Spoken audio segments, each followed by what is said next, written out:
Hey everybody, welcome to another episode of Purple Insider presented by FanDuel. Matthew Coller here, and this week, very exciting, the Minnesota Vikings will hold their minicamp, and they will have 3 practices open to the media this time, so we don't have to just try to have some takeaways from one practice and make that about everything. So we'll hear from the coordinators. I'll have a couple of guests on to break down practices and talk Vikings football from TCO Performance Center, so it'll be a lot of fun, something for you guys to look forward to here on the channel.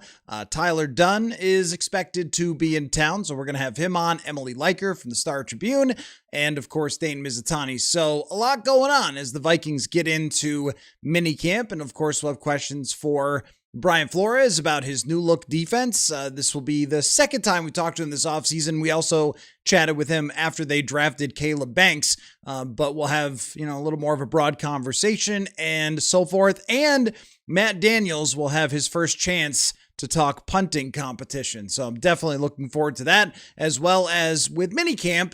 The practices ramp up a little bit more than they do in OTAs in terms of their intensity. It's not a training camp practice.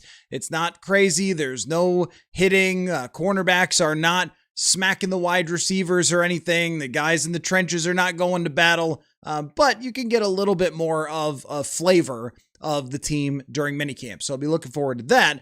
But as for today, I've told you guys before that just part of the Purple Insider process every day is to Google Minnesota Vikings just to make sure that I didn't miss anything. And sometimes I see some topic that people are talking about. I'm like, oh, okay, well, that's interesting. Maybe I need to bring that up on the show, or maybe I didn't really think of that way. And I see something, okay, all right, that somebody else wrote, and I'll maybe jump in on it. Okay, great. When I Googled Minnesota Vikings today, I really did not expect to see what I saw, which was a bunch of web posts all over the internet with JJ McCarthy trade offers, JJ McCarthy trade ideas. And I was like, what in the heck? I was away for the weekend, so I didn't spend a whole lot of time Googling Minnesota Vikings because I wasn't doing a live show. So I was like, what did I miss something? Was there like an insider? There was. So here, I'll read it to you. This from Tom Pelissero on KFAN. He said last week, at the end of last week, said, I would lean toward Kyler as the starting quarterback. Do you have JJ as the backup, or do you potentially look to trade him where there's still some intrigue around the league and you might be able to get more for him with 2 years left on his rookie contract than with 1 year left? Those are all the things I would think you're going to talk through. So even the Tom Pelissero mere mention of the idea of trading JJ McCarthy sent the internet ablaze. And I got to say, I'm a little bit surprised that it happened this early. Now, McCarthy did bring some of that on himself, because when you go to the podium and you talk the way that he did, it's going to send up the flares of, wait a minute, does he seem unhappy? And if he is unhappy and he's acting that way inside the building, and you can put sort of the dominoes together and knock them down and end up with trade, right, with JJ McCarthy. The other thing is, too, that historically speaking, a good amount of quarterbacks have been traded. I mean, not a million of them, but a handful before their time was up with a team on their rookie contract, because the team just decided this isn't going to work out. Sam Darnold is one of them, where he was traded to the Carolina Panthers for a second-round draft pick. And also, maybe the most notable would be Trey Lance. Anthony Richardson is currently demanding a trade, and that demand has not yet been met. So it's not the wildest thing that has ever happened that a 10th overall draft pick into year 3, someone else is the starting quarterback, Kyler Murray, and somebody else makes a phone call and says, hey, what do you want for JJ McCarthy? Maybe there's an injury somewhere in a training camp. It does happen. But I did not have any expectation of us getting there by the beginning of June. We haven't even reached minicamp yet, and we're already at trade JJ McCarthy. Now, based on what we've seen at OTAs, the second practice that we saw was more 75% speed. The first one was a little more intense. And Kyler Murray has clearly looked like the starting quarterback of this team. He has thrown the football very well over the first couple practices. I don't expect to see anything different from Kyler Murray because he's extremely talented. He's not going to just show up to practice one day and forget how to throw the ball well. He's played a ton of football in the NFL, and I went through this, but he had the 15th highest percentage in 2024 of throws under 2.5 seconds. So he does get rid of the football, and he does have good timing and things, anticipation, all the stuff that Kevin O'Connell mentioned. And we're just seeing a veteran starting quarterback at practice, which is not what JJ McCarthy is. He is not a veteran starting quarterback. He's a guy that has only played a handful of games so far in his career and still has a ways to go. And I didn't expect that just working for a couple months in an offseason would completely change everything for JJ McCarthy. I haven't thought he's looked bad in OTAs. I've just thought, well, yeah, that's JJ McCarthy, and he's made some good throws. He's made some ones that are sort of his typical mistakes when he's throwing the ball a little too high or whatever it might be, a little too late, something like that. And okay, and this is based on a very small sample size of throws, but nothing I've seen from either quarterback has changed my perception of what I thought going in. But I did not expect that we would be talking about trading JJ McCarthy, because to me, it doesn't on its face make a lot of sense. Now, we'll get into where it does, but on its face, where, all right, you have a quarterback that maybe if Kyler Murray's starting, we can say to this point has not worked out for you, right? But your future is so wide open that we have no idea what's going to happen. So if you trade him away, then you're down a backup quarterback, and Kevin O'Connell probably doesn't want to be down a backup quarterback. But B, we have seen other quarterbacks turn things around, become better throwers, or have a period of time where they figure things out and find ways to win and so forth. And we've been shocked many times by the results of how good a quarterback, or even, how bad a quarterback turns out to be. And a lot of times with quarterbacks, it's environment, it's play calling. Now, that I don't think that was entirely the case with JJ McCarthy last year, but his receivers didn't catch the ball like they usually do. The offensive line was really banged up. The running game probably could have been leaned on a little bit more. I mean, who knows, right? That with younger players, sometimes we've seen it from Dallas Turner last year in the middle of last year, you would have said, I don't know where this is going with Dallas Turner. And then the light comes on and he looks like a really good starting player for the whole second half of the year. Trey Waynes, I remember, was like this, that through the first couple seasons, you're like, I don't know if I really see it. And then all of a sudden it happens and he performs really, really well. We've also seen with quarterbacks where a Case Keenum, who no one would have even thought was a starter, and in training camp, in the beginning of 2017 training camp, Case Keenum was battling for his job with Taylor Heineke, who turned out to be a decent NFL backup and spot starter throughout his career. But those two were battling back and forth in training camp. And Mike Zimmer was saying, well, I'm not even sure who the backup is going to be. And then Keenum goes on to lead the team to a 13-win season. Sam Darnold at this time, we would have all said in June of 2024, we would have all said, I mean, look, there's no way that Sam Darnold gets past week 10, right?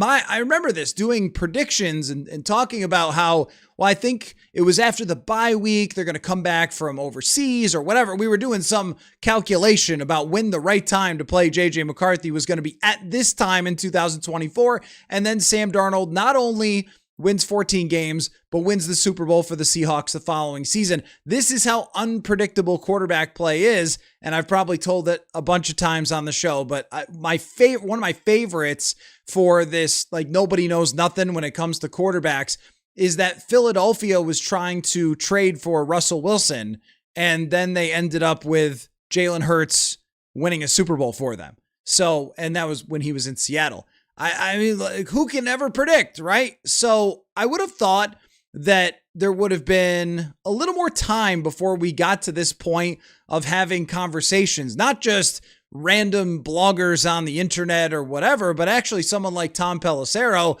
floating the idea of potentially looking for a trade partner. And then I see this morning a little video pops up in my social media of Ben Leber talking about on KFAN, talking about what they could get for JJ McCarthy. And I'm kind of looking around going, well, that escalated quickly, didn't it?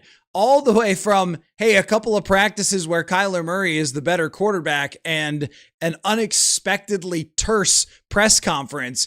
Although, I went back and I reviewed Kevin O'Connell's comments a couple of times about JJ McCarthy and the quarterback competition. And what I couldn't find was any sort of smoking gun. Because I was like, did I miss something? Any sort of, oh man, he really has had enough of JJ or whatever. It was more when he was asked about JJ, there wasn't any compliments in there, which is always kind of hard to find in Kevin O'Connell commentary. Like, he's usually very complimentary of his players. There wasn't a lot of that. He did say the thing about you have to try to be a good teammate, but he didn't say it, in a tone that I took as that was like super directed at somebody, but maybe more broadly speaking. So there wasn't anything really there that made me walk away from that press conference and say, dude is absolutely traded. But also, I know, and you guys know how plugged into the Vikings Tom Pelissero is, and his tone in those radio appearances shifted from a couple weeks ago from true competition to trade, which is quite the jump. And what happened in between was a press conference where JJ McCarthy made it clear that he wasn't so pleased about being as part of this competition. But my point is, if you are trading JJ McCarthy for a 4th round draft pick, which is kind of where Ben Leber landed, and I tend to agree because that's what Trey Lance was traded for.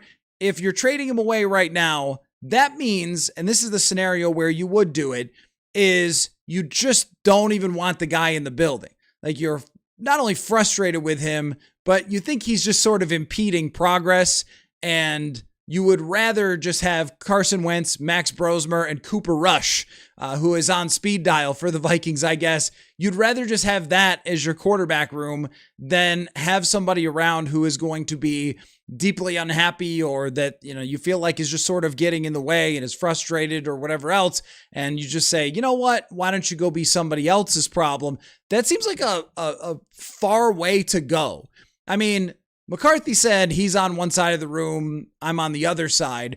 It's not like he said we've gotten in fist fights, but I mean, the team, it feels to me like, would have to be so convinced that there is no chance that if Kyler Murray were to get hurt in week 6, let's say that they play pretty well, they're like 4-2, and then Murray breaks his foot. Okay. I don't know if you can have Carson Wentz play the whole rest of the season. Carson Wentz plays quarterback now like a linebacker and runs into stuff all the time. And it's hard to believe that Carson Wentz would last an entire season from, say, week 6 on. If he had to play more than 10 games, I think Carson in a 4-game set is fine. And last year in the first 4 games he played, they went 2-2. He got through it. Almost played well enough to beat the Eagles. They probably need a couple more handoffs in that game, but more than that is a big ask for Carson Wentz at this point in his career after he's had so many injuries and his mobility is a lot more limited than it used to be. If you got Kyler Murray hurt 6 weeks into the season, you would much rather have a JJ McCarthy who has been working on the offense over the offseason, presumably, and has been working on his technique, and maybe things just go a little more his way. Now, is it likely to be erratic because that's who he is right now as a player? Sure it is.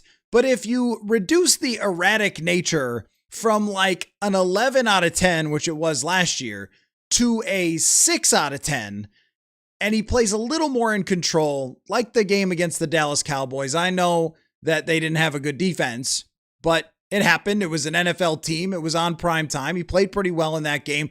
If you can have somebody with a little bit of playmaking ability, this is in a scenario where no one even thinks McCarthy is taking the next step, but he's just a quarterback that's a total backup option for you, a break glass in case of emergency.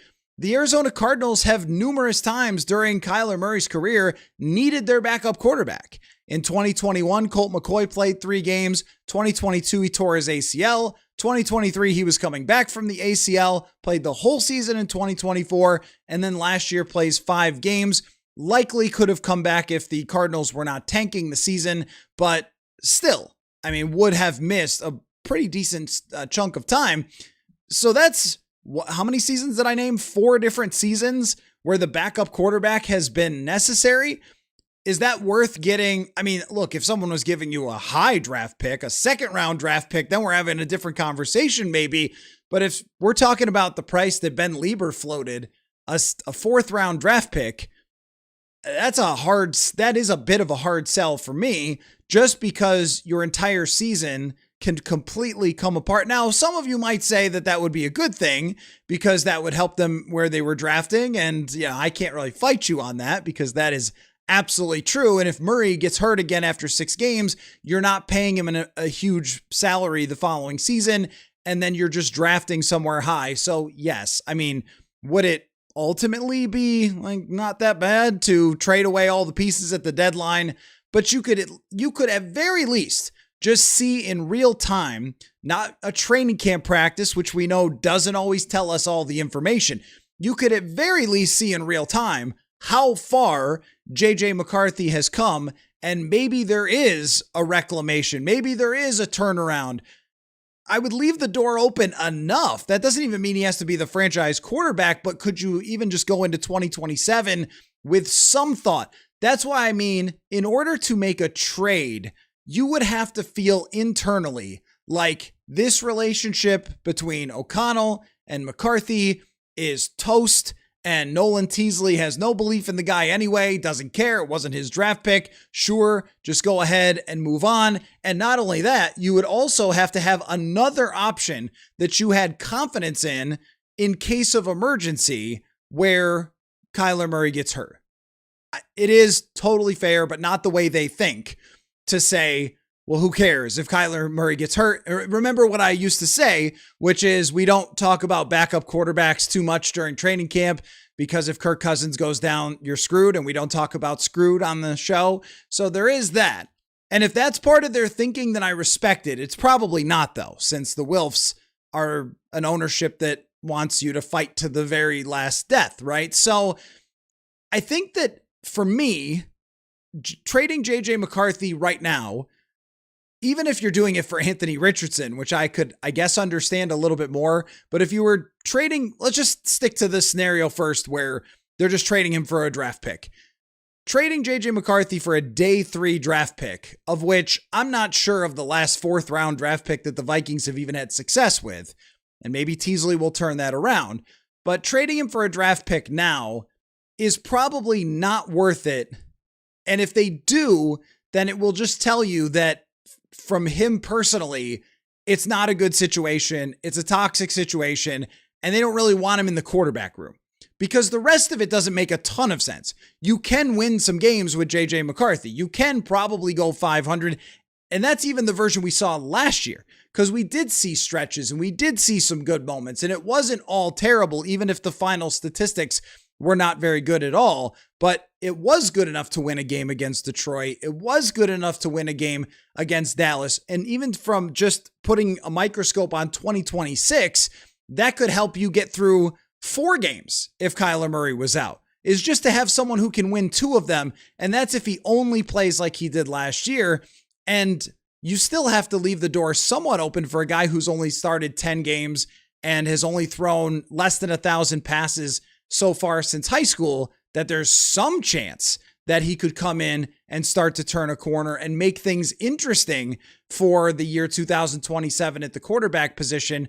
And rookie quarterback contract it's very, very important, but sometimes we overemphasize that as if look, with Jordan Love, for example, Jordan Love develops over 3 years. They kind of waste the rookie quarterback contract, but they're going to have Jordan Love for a very long time as their starting quarterback, and they're just going to make all their plans around that contract. And maybe at some point they have a good enough team in Green Bay to compete for a Super Bowl, but they do have their franchise quarterback because they waited and developed him and and so forth. So in the best case scenario for the Vikings, it would be that JJ McCarthy turns the frown upside down and he decides that, I don't know, let's just say the reaction to his press conference was the light bulb moment going off, and he listened to Purple Insider and he listened to what I said, which was, hey man, you need to take the approach of trying to do the best you can for the franchise that's paying you every single day,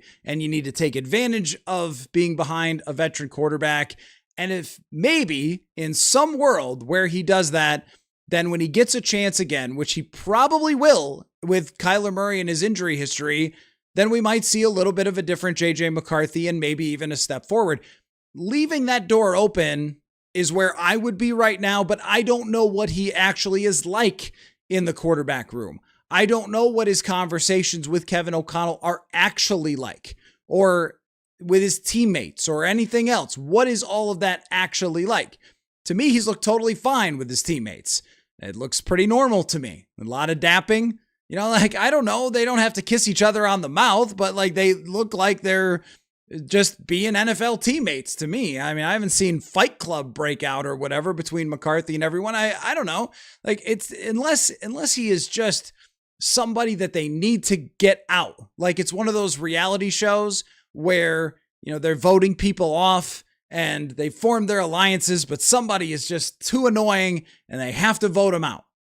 I mean, maybe that would be like that. Aside from that, I don't know if I'm in favor of doing it for a late round draft pick at this moment.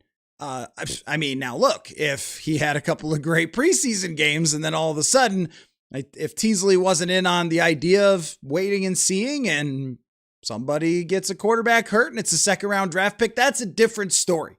And that's where I thought we would actually be talking about potentially trading JJ McCarthy. I thought that we would be having that discussion into training camp. If Murray was taking every single rep, but McCarthy was looking pretty good, plays in a preseason game, it's kind of a showcase, does really well, and it's like, hey, anybody open, you know, we're open for business. Okay, that's where I thought that conversation would start to percolate, because I really am not seeing it as a big benefit to do right now. The other thing is, though, the Anthony Richardson situation is interesting. Because when you compare the two quarterbacks, there were more moments for Anthony Richardson. You can go look it up. There were more moments for Anthony Richardson, especially because he is a freakish, insane athlete, that he is the Cam Newton, Josh Allen level athlete, but has not had the health, has not had as much development time out on the field as those guys did. Josh Allen and Cam Newton staying healthy early in their careers was absolutely huge. And we do know that Kevin O'Connell liked Anthony Richardson quite a bit coming out in the draft. We remember the time where, you know, O'Connell was, you know, very positive toward Anthony Richardson after they beat the tar out of the Indianapolis Colts. That one becomes a little more interesting because with Anthony Richardson, you can see something there for, like, you've had a lot of bad luck and that team needs to win, so they brought back Daniel Jones. But maybe you can be a backup, as he was last year. You could be a backup, you can develop, and possibly someday you can run an offense and throw the football well enough to have your running be spectacular.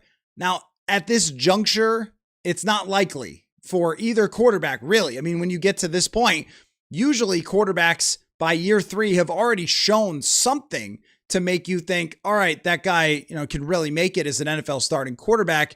But Richardson has the freak element where even if he was just on your team as a backup and you brought him in and he could run for 100 yards and win you a football game, that's kind of interesting to me. And he can throw it downfield like nobody else in the NFL. It's really the dink and dunk stuff that kind of gets him. So that one, I mean, your project for my project, you've worn out your welcome for I've worn out my welcome. I don't know. Is that a great idea? Not really. You know, maybe you'd rather just have the 4th round draft pick, but it would kind of soften the blow. Like when you think about how bad of a look it is to have to trade JJ McCarthy. And that's another reason why I think maybe this conversation comes up later, but it'd be pretty shocking if it came up right now. within, the team or teams giving offers or whatever else. But I mean, this is the guy that you went all in for to move on from Sam Darnold. And then a year later, you're trading him for a 4th round draft pick. I mean, that would be pretty tough as far as optics go. I mean, at some point you don't care so much about that, but I mean, at least you've got to get to a certain level of a draft capital coming back your way or of frustration with the guy if you're going to do that, because it looks so rough. If you trade him for another project quarterback who was drafted super high, then maybe it's, well, you know what? Richardson was always the guy we wanted or something, or at least we got this other interesting prospect back who we can be a little more patient with and isn't demanding to get traded. I don't know. That one feels a little less harsh than it feels to trade someone for a 4th round draft pick. So the bottom line is, I don't see it as a great idea right now, unless it meets a certain criteria of it would have to be pretty ugly inside the quarterback room. They'd have to be pretty darn tired of him behind the scenes, and they would have to feel like there is no chance. That's the hard part right there, is feeling like there's no chance that it takes another step, no chance at all that he goes in for Kyler Murray, strings a couple of wins together, even if he doesn't play perfectly, just finds a way to win some games. I mean, we have seen that from him with his playmaking, showing up from time to time. That one, it's a stretch for me to think that that's a good idea right now. Could I be convinced into the future? I probably could be convinced into the future, depending on how things go. I mean, if we get into, let's just say, week 3 of training camp with pads on, and Carson Wentz is taking all the second team reps, and JJ McCarthy is standing back there watching, let's talk again. June 8th? I'm not so sure. Because people demand trades behind the scenes all the time. You see it with Anthony Richardson demanding a trade. Doesn't mean that the team has to do it. Doesn't mean it's the best thing for the team to do. And even the Colts decided, at least to this point, that it's not the best thing. And there was a report a couple of years ago, maybe last year this time, that Carolina had taken some phone calls about Bryce Young and that Bryce's camp had talked to them about potentially wanting to be traded. And then they got it kind of resolved back on track. He's the starting quarterback and they're going to go forward with Bryce. Bryce certainly played as bad as you could possibly play early in his career and has turned it around to some extent to at least get his team into the playoffs. I don't think he's a franchise quarterback. I think he's a long-term backup, but still, it can get turned around at least to some extent. It's not impossible for that to happen. I would not rush unless there was a situation happening that we didn't know about. And yeah, okay, maybe at that point, you might decide to move on. But I do think it's the ball is really in JJ McCarthy's court. He's not going to win a competition against Kyler Murray. If anyone thought he was going to, then you went out to OTAs and went, nope, he's not. Probably not. No, he's not going to beat this guy.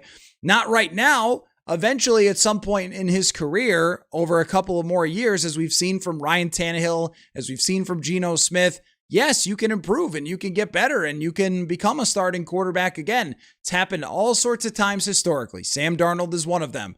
But right now, a couple of months of throwing is not going to take the steps to get to where Kyler Murray is in his career. So if that's the connection of, well, he's not going to win the job, probably wasn't going to win the job anyway. And maybe they are going to hold out and just see if, there's a desperate team, or maybe they're going to go shopping. I don't know. I just wouldn't do it right now. I don't think now is the time to do that. So thoughts, feelings, reactions. I will tell you that despite the chatter, there has not been a change on FanDuel where Kyler Murray is still minus 1,000 to win the starting job and JJ McCarthy is plus 600 on FanDuel. But that is my question for you guys. FanDuel question of the night is, under what circumstances would you be interested in trading JJ McCarthy? If your answer is no circumstances, that's fine. If it's a certain criteria, or if you do it right now, let me know. That is your FanDuel question of the day. And if there's anything else, you don't have to talk about just this. There's lots of other things that can be discussed as we go into minicamp. Questions, who you'd like me to go and keep an eye on out at minicamp. You've got a new general manager who hasn't done a darn thing yet. Teasley, get to work, man. You've been on the job for 6 days. Let's make some trades. But any question, my point, is on the table here for this conversation. So plenty of time, plenty of space to discuss whatever is on your football-y mind. So why don't we jump in to the chat, and we will begin with Joker here. Says, can't imagine Nolan Teasley has a lot of belief after looking at McCarthy's data. Well, I mean, he said rooted in data, which would matter. But also, I think Nolan is smart enough to know that a small sample size like 10 games does not dictate someone's entire career. Now, the history of performing like he did in his first 10 games as a starter is quite bad. And there's not that many outliers, but there are some, and there always are. So it doesn't have to necessarily mean through those 10 games that he would look at his quarterback rating and he would look at his PFF grade and his big time throws and his turnover worthy plays and all those things and say, now the data just says we need to get rid of this guy.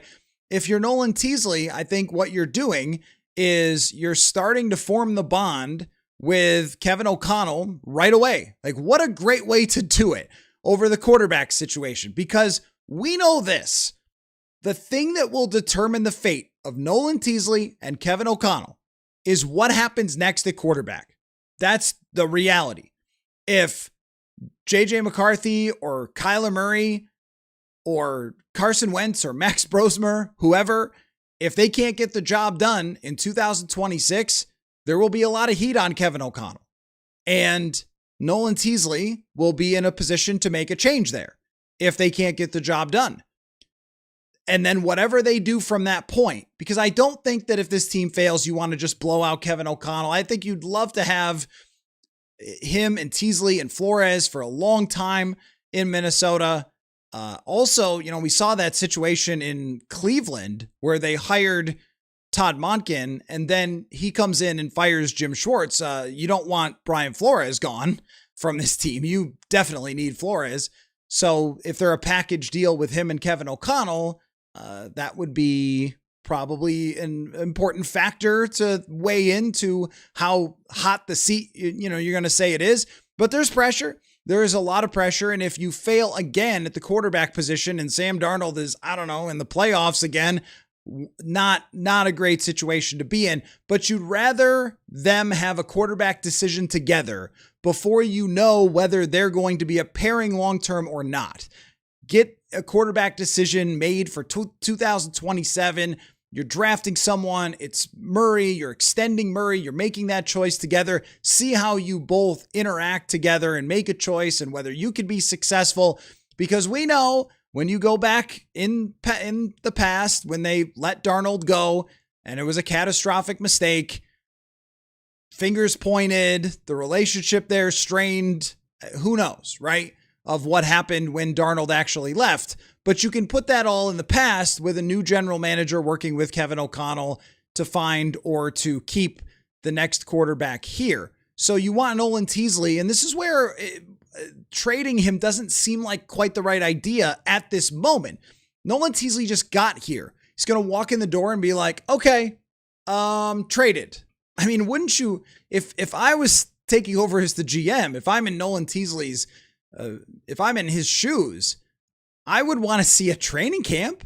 Even if I had preconceived notions, even if I watched all of his tape, even if I talked to people inside the building and coaches that said, no, man, it's just not going to work. Like, don't even talk about it. Be like, hey, look, I want to see it for myself first, and then we'll start to have that conversation. So it wouldn't be just a data decision, I'm sure, for Teasley, but I would think that he would like to see a lot more of all the quarterbacks and then into the season before he would make a decision like that. But if you're the new GM and in the middle of training camp, your coach has him as QB3 and his agent's calling every day, get me the heck out of Minnesota, and it doesn't look like there's any chance that this is ever going to work out, then maybe you are in that position. JP says, I don't think we can gather much value on a trade at this moment, and it would make us vulnerable in case Kyler goes down. We better keep him, let the coaching staff analyze him when training camp starts.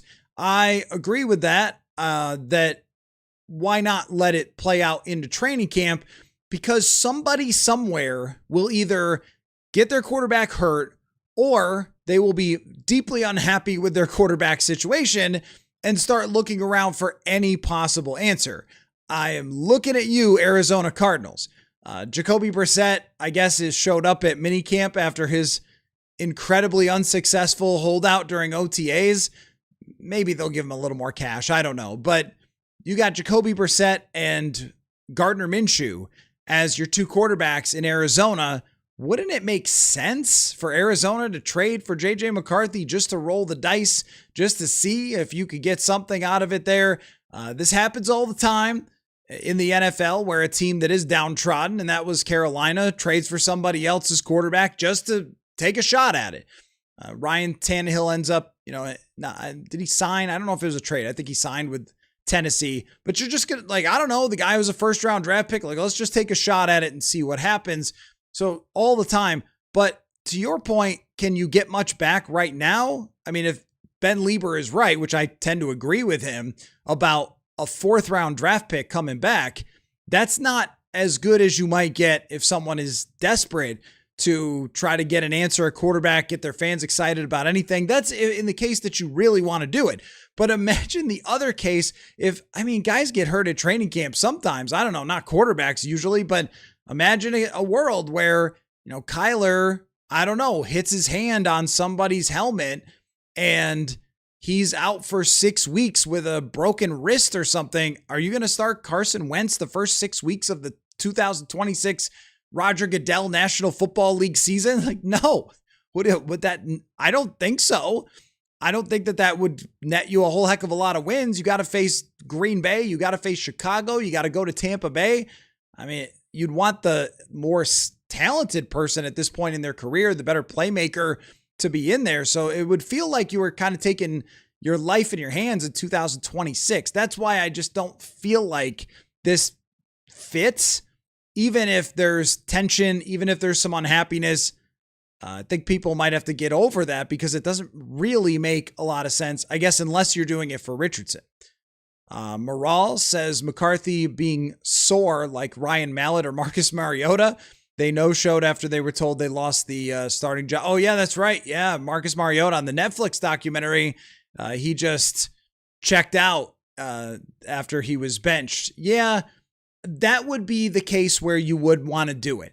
If JJ McCarthy, and it didn't look this way in OTAs, but what do I know? I'm just watching from a hill, watching practice. So I don't know the conversations between McCarthy and his coaches. I don't know what that's like. If he's just being a sourpuss in the meeting rooms, I don't know that that's a good enough reason at this moment to trade him away.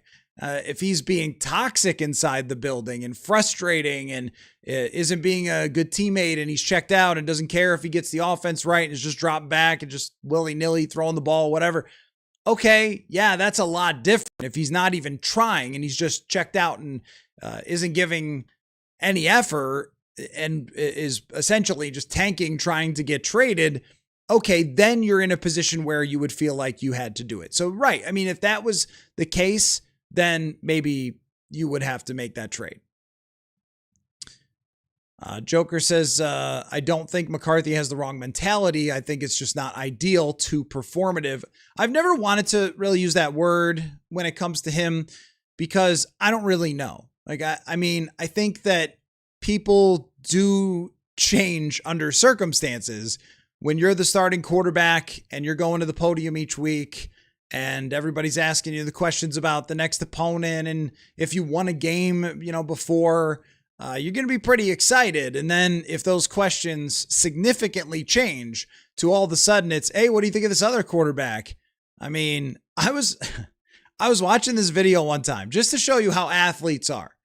I was watching this video one time about Jared Goff went to this junior college and he was dressed up. I know like these videos are kind of silly, but he was like dressed up as a student, and he went to this junior college, and he was making jokes and stuff, and they're videoing it and everything. And, he says to the starting quarterback, he goes, "Oh, so what are you, the kicker?"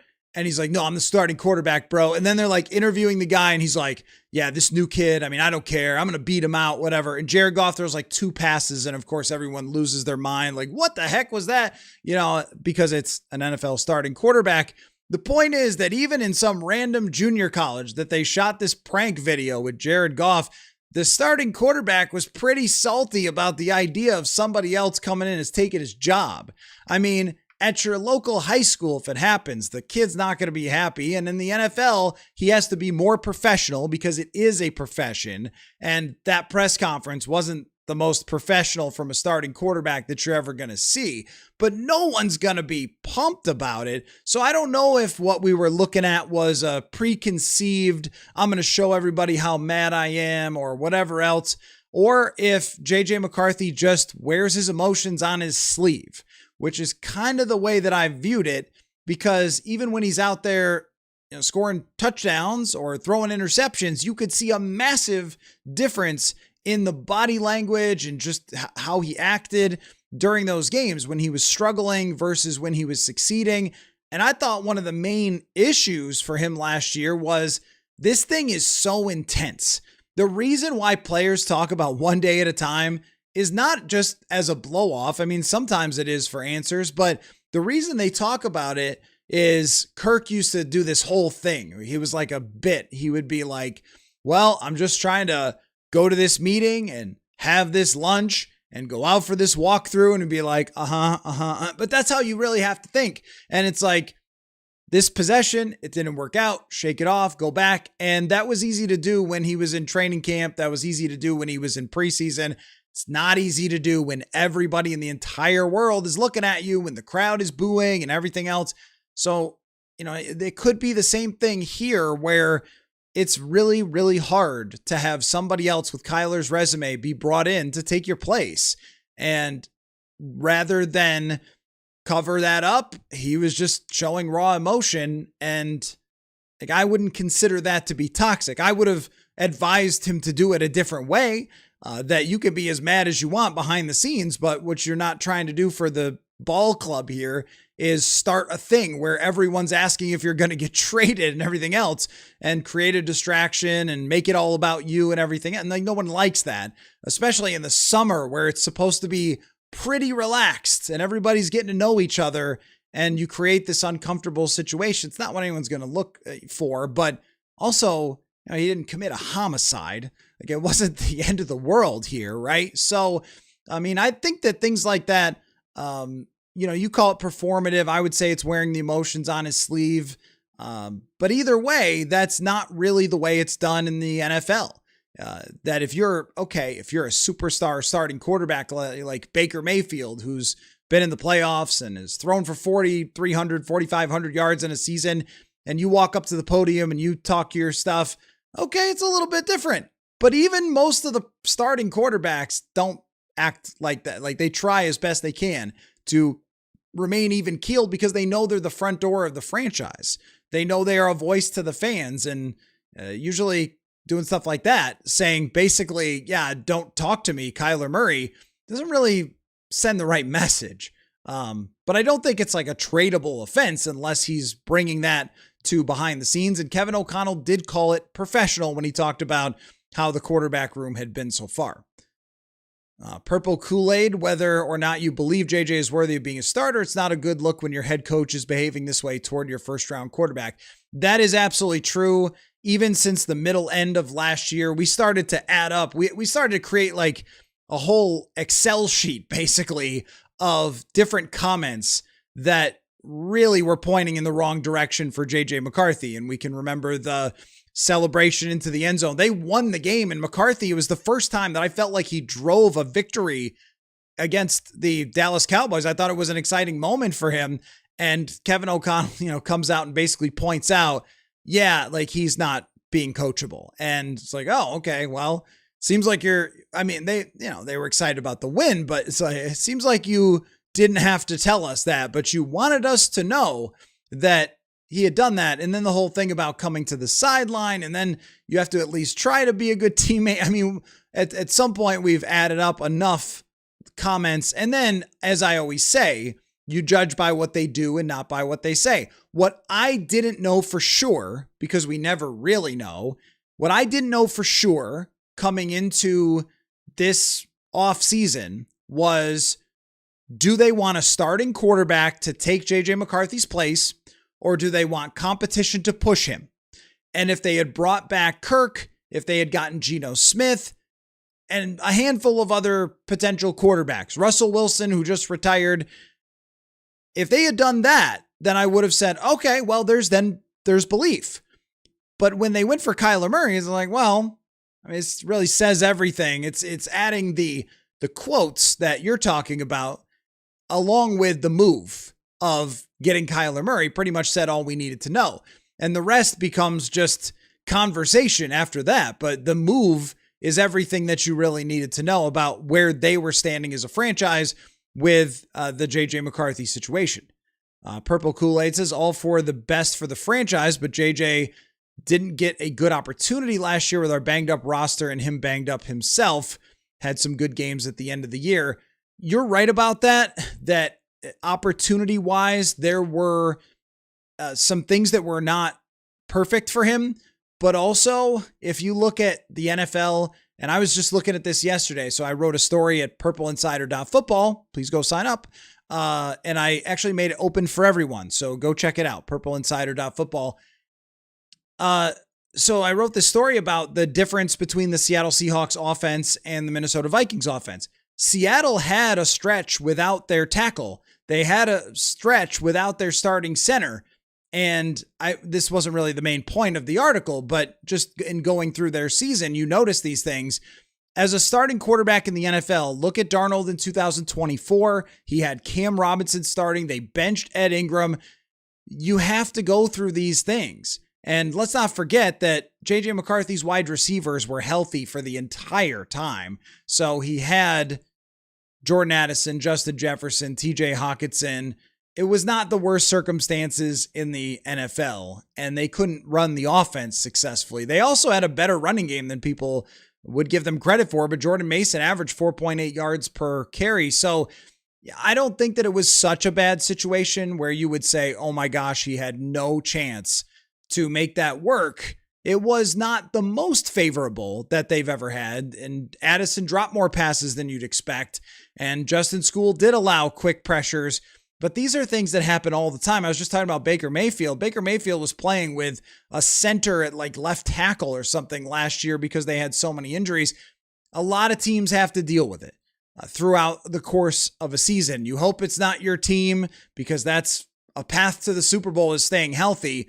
But also, every quarterback who's ever been a starter, you're not going to go out there with all other 10 perfectly healthy people. And his performance was just so far below passable. And even when Carson Wentz came in with the same issues, Carson Wentz played with Joe Huber, an undrafted free agent, against the Cleveland Browns defense, and found a way to win the game. I mean, so it's all true that the circumstances weren't great.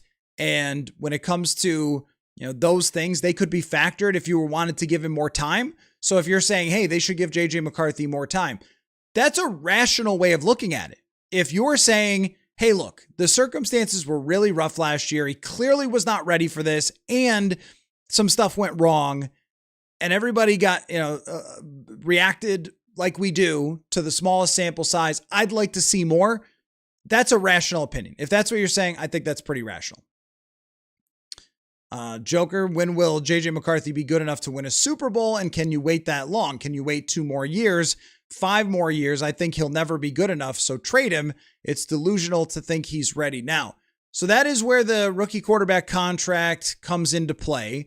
And if you're saying, so here's where there's the two conflicting things. Because if you're saying, look, if we don't ever believe he'll be good enough to win a Super Bowl, then out the door you go and try the next quarterback. Totally fair, because look at how many times this has happened where a team moved on from a quarterback like Geno Smith and got Sam Darnold, or whatever other examples. Jimmy Garoppolo ends up going down, and Brock Purdy, comes in, and what's behind door number 2 sometimes works out. Carson Wentz being traded to Indianapolis, and Jalen Hurts takes over the job and makes it work. So trading him isn't irrational or unfathomable or whatever else. And I think based on the performance so far, to say this is not a quarterback who could anytime soon drive the success of a team to a Super Bowl, I think that's pretty fair. It's really a matter for me of, we should see where it's really at through training camp. We should see where it's really at potentially into the season if he plays well enough to be the backup quarterback, because he might save your season. Let's just say scenario where the Vikings start out 2-2 with Kyler Murray, and then Murray gets hurt and he's out for 6 weeks.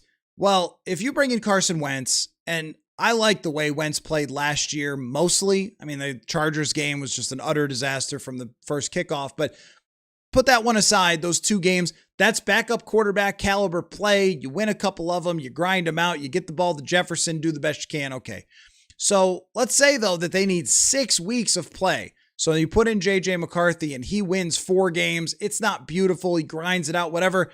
Murray comes back and you're suddenly in a position to be 6-4 and have a shot to go into the toughest part of your schedule, prove yourself, go down the stretch, a bunch of home games at the end of the season, go into the playoffs.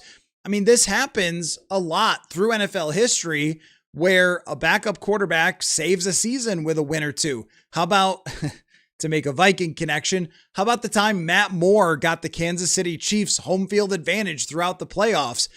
Having a backup quarterback that you think could make some plays and has the arm to make some throws, some big time throws as we saw from last year, to give you a shot to win a game here or there, win 3 out of 5 or something like that. I mean, that's valuable in itself. So even if you're saying, well, yeah, he probably can't win the Super Bowl, but also having a backup quarterback that could go in for a longer stretch, that's got its value as well. But I understand what you're saying is that the rookie quarterback contract, not to dismiss what you're saying at all, because the rookie quarterback contract does have to come into play here.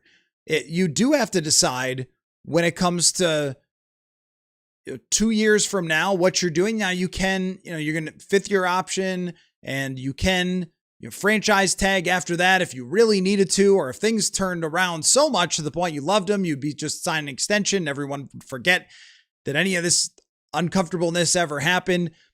But to your point, if you do believe by the end of training camp, he's QB3 and somebody else wants to take a shot at him and give you good value. I mean, my gosh, Sam Howell, what did he get? Was it a 6th round or a 5th round pick for Sam Howell? I mean, teams are always willing to take a shot on a quarterback. So I get what you're saying. If he's not going to be the guy and you're really sure he's not going to be the guy, then just move on. But for me, there's just too many situations. If it's going okay behind the scenes, there's too many situations where you could see a season being saved by a backup quarterback that you would want to just totally move away. Purple Kool-Aid says, so every year we're purely going all in for Super Bowl mode. We don't make any attempt to build a team for the long term. So you're talking about like in relation to JJ McCarthy and whether he could be a Super Bowl quarterback or, so forth. They will have to do something after this year, and where they're at the quarterback position will dictate that. So if they are in really good shape with Kyler Murray or JJ McCarthy, then they're going to want to keep a good portion of this team together.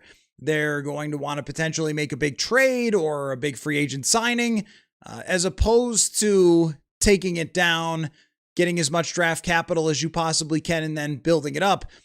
To Joker's point, though, timeline-wise, it doesn't really match up. That I agree with. That it doesn't really match up for JJ McCarthy unless McCarthy were to come in with Murray hurt and just be great. And if that happened, which is not the craziest thing in NFL history, I guess, if that happened, that is, a different story entirely. That means you'd be talking about, all right, well, how do you just sign this guy long-term and You're going to try to take as much advantage of the rookie contract. That does seem like it is not possible as of this moment. So I get where Joker's coming from. Timeline does matter quite a bit. And if you're doing a pretty big, extensive rebuild of the team after this year, if that's what Nolan Teasley wants, then it would be the best case scenario to draft a quarterback around that situation. And maybe you're talking about getting another veteran for a year to go along with your rookie quarterback and going in that direction, which, would feel like kind of a setback. But McCarthy worked for this timeline. He worked for 2025 and he worked for 2026 and he worked for 2027. But if you don't think he's going to be capable of being a starting quarterback, which signing Murray shows that just altogether, and if you still, after going through some of this spring, feel like it's just not even close, and Kyler is clearly our starting quarterback, and yeah, we're going to run some first team reps in front of the media so they don't make a big deal out of it, but we'll even see if that changes at minicamp this week. I mean, if that's where you're at, then it's really hard to make this work because McCarthy is unlikely to reach a point where you think you could win with him on a big contract because the baseline for that is pretty high. Joker says, if we could give ourselves 5 more years, I could see it working, but I wouldn't be optimistic. Still about 10% chance he develops into a good enough quarterback. Based on the history, that percentage is, it's probably accurate. I mean, I think the Tannehill comparison is apt, and Tannehill didn't have a good team in Miami. He had bad coaching, whereas the Vikings, I would not say that for. Not great wide receivers in Miami either. I wouldn't say that for the Vikings, of course. So, yeah, right. You don't have, everything is working on timelines. Whether it's Justin Jefferson's peak, which is right now, which is another reason that you have to have a quarterback that could get him the football, whether it's Kevin O'Connell and his job status, that of course goes into it, and the rookie contract and the new general manager who is just beginning his tenure, but the clock is ticking. As soon as you do that introductory press conference, the clock is ticking on winning. So yeah, those things do not seem to match up with this situation right here, which is an argument in favor of trading him. Bryson says, going back to the GM hire, you gave it an A. If he got hired during a normal timeline, would you have given it the same grade? I don't think it would have changed anything for me. Nolan Teasley's background, and I know some people who know John Schneider, if that's like a good way to source that. And everybody that I've ever talked to about John Schneider through the years is he is the cream of the crop for general managers, for the way that he runs his team, the collaborative efforts within their front office of scouting department, data, who's managing those things. Teasley had a big hand in managing all the information gathering to bring to the general manager, John Schneider. You had a top-notch franchise in Seattle that did not do everything like Minnesota and also didn't know anyone. I mean, I'm sure Nolan Teasley, Kevin O'Connell said they had met before, but that was it. So, okay, he had met. They didn't know each other. And the people in the front office, I'm sure some of them had met him. And there's a connection there between Rob Brzezinski and Matt Thomas, who was the cap person that they brought in to help while Rob was doing his thing. He's a retired cap guy.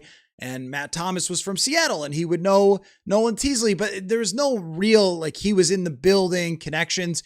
So getting fresh eyes on the franchise. When I was thinking about this earlier today, I was trying to come up with, I like to make these comparisons, metaphors of what the Vikings need from their general manager. There are some teams that if you took over as the GM, you better put a hard hat on and you better get your sledgehammer because you are just hammering that thing all the way into the ground and rebuilding it from dust. That is not the Minnesota Vikings. What the Minnesota Vikings need is someone to get fresh eyes on the franchise and figure out where is it that you've fallen short. And I think a lot of us know the quarterback position is the main culprit of this, but they did go to an NFC championship without a franchise quarterback. We've seen other teams need top 10-ish quarterbacks, but not the number one quarterback in the league to go deep into the playoffs or to the Super Bowl. So where are the crevices? Where are the windows that you need to put on? Where's the new roof that you need to put on? Is that the scouting? Is that the data usage? Is it the collaboration and coordination between the coaches and the scouting area of is it the asset management? Like, where are these little things? And I think Nolan Teasley was the right guy to find them. So I would still have given it an A. And even before, I mean, this is where, you've got the receipts here, that I did say that when people asked, like, who is your favorite candidate? And I would say, I don't really know these guys. So, I mean, I actually do know Reed Burkhardt, but I don't know all of them and their background. I know what I know about their backgrounds, but if I had to pick one, it would be the guy who had no connection to the team. And that's what they decided to do. BM says it's not outside the realm of possibility that JJ becomes a serviceable starter, but the odds are long. I'm a believer that you fail fast. Get what you can for JJ and ship him to Cleveland, aka Siberia.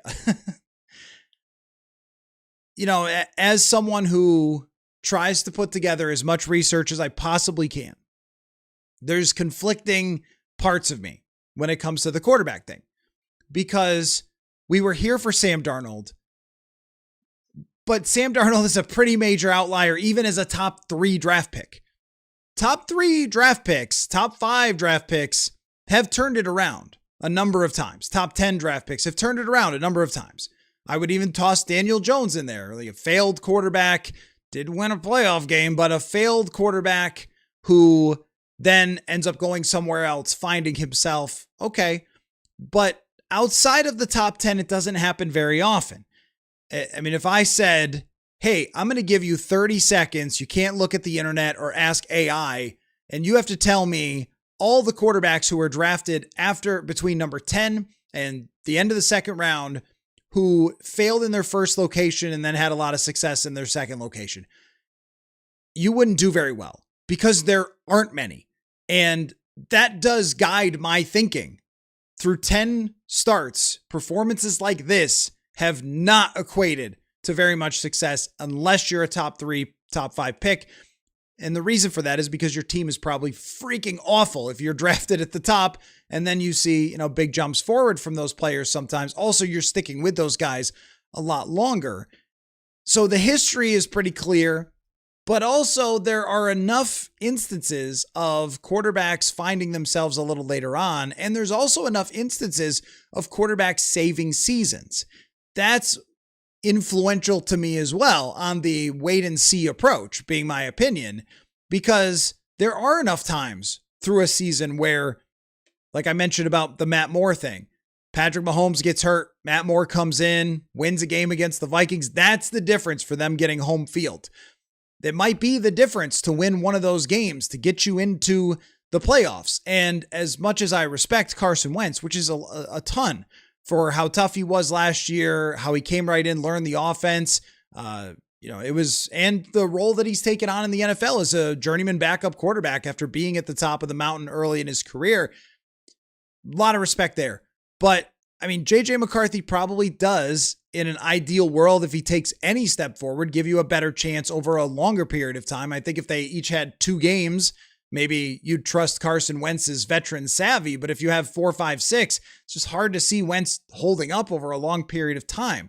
So I think that backups are important in a very tight race in the NFC. I mean, if you lose your starting quarterback for a few weeks and everybody else has theirs, your road has now become much, much tougher, and you are supposed to win here. And you could get to the end of the season also and still make this same decision. Now, Pelissero mentioned he's absolutely right. More control is more valuable, but how much is the difference there? Is it a 4th versus a 5th? Because if that's what we're talking about, I'd rather just have a backup quarterback.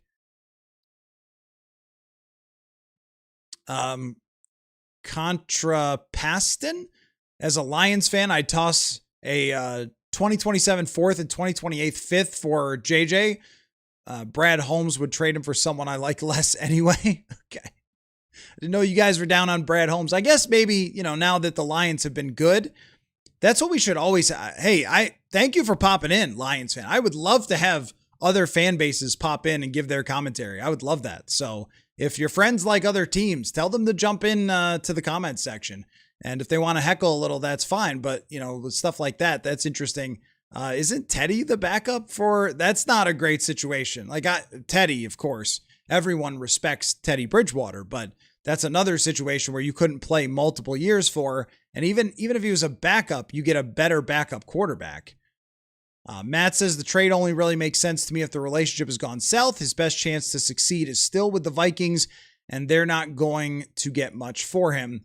I think that his best chance to succeed as of this moment is probably not. Well, I see what you're saying. It's here because of the sporting cast that you would be hard pressed to find too many other teams that have Justin Jefferson, Jordan Addison, Jawan Jennings, TJ Hawkinson, and even Aaron Jones coming out of the backfield. I think that Jordan Mason will have a good year as a running back. I mean, that's a lot. Even the offensive line, when it's healthy, that's a good offensive line. When it's healthy, that's first round draft picks on the left side and very expensive players on the right side. So it's a very good offensive setup for JJ McCarthy. And if that's what you're referring to, then I agree with you.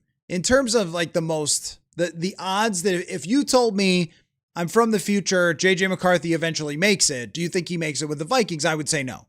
Usually it does take someone going to another place, getting a fresh start and getting their confidence back.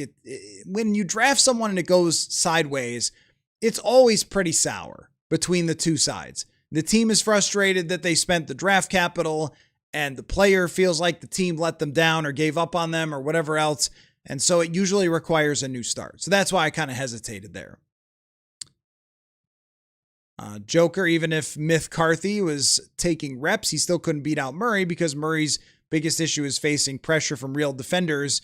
In a practice setting, K1 will mog most of the, I still don't really fully understand what mogging is, the quarterbacks with his arm talent. Well, the interesting thing about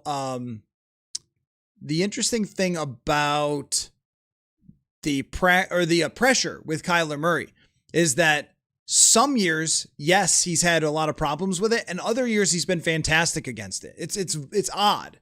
It's either been great or terrible, and that's where when you are an improviser, when you're a playmaker, when you have to play out of structure, there's no figuring out what it's going to be in a small sample size because it could be the craziest or it could be the worst.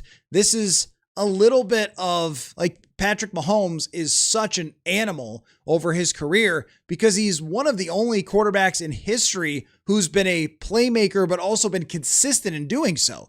Randall Cunningham in his early days, unbelievable watch, but totally up and down. Michael Vick, totally up and down. Even as exciting and awesome, and these are some of my favorite quarterbacks to watch. Steve McNair didn't become a consistent quarterback until he started playing really from the pocket mostly and then making plays from time to time with his legs. And that was kind of Kyler Murray in 2024. Didn't make as many plays on the ground, threw for 3,800 yards. It is funny that if you put Kyler Murray's 2024 season on somebody else's name, you would totally believe that it was a Baker Mayfield season or a Daniel Jones season or somebody else who's a pretty good quarterback that isn't perfect. But because it's Kyler, we kind of talk about it in this different way. But yeah, under pressure, he's been up and down. And I think it is one of the issues a little later in his career here is when he does have guys in his face and he's trying to throw over them. A lot of times it's erratic, but there's other times where he makes incredible plays. Purple Kool-Aid with Jeremy Fowler's report. So I think that what you're talking about maybe is so I didn't see exactly what Jeremy Fowler said, but I think initially Pelissero had said true competition and then Fowler said not really. And then Pelissero kind of came back and said not really. And I don't know. These things are always changing. I try to, see every single one of them, but I'm not sure that I caught exactly what Jeremy Fowler said. Matt, do these reports come for their agents or the team? The answer would be, I don't know. I mean, it depends on the report, right? If it's a report, I mean, Pelissero was speculating there that if Kyler Murray's the starter, then maybe you trade JJ McCarthy, but Pelissero's tone definitely changed from what it was in the offseason from it's a true competition to a couple weeks into OTAs. Yeah, Kyler Murray's probably the starter, which we all saw. I don't know if Tom was at practice or not, but we all saw what it looked like at practice, and it was Kyler Murray looking like the starting quarterback and JJ McCarthy looking like JJ McCarthy. So maybe there's some of that, of the way that McCarthy handled the whole thing and behind the scenes and just in practice, that it really hasn't been that close. And so then the narrative from Pelissero shifts.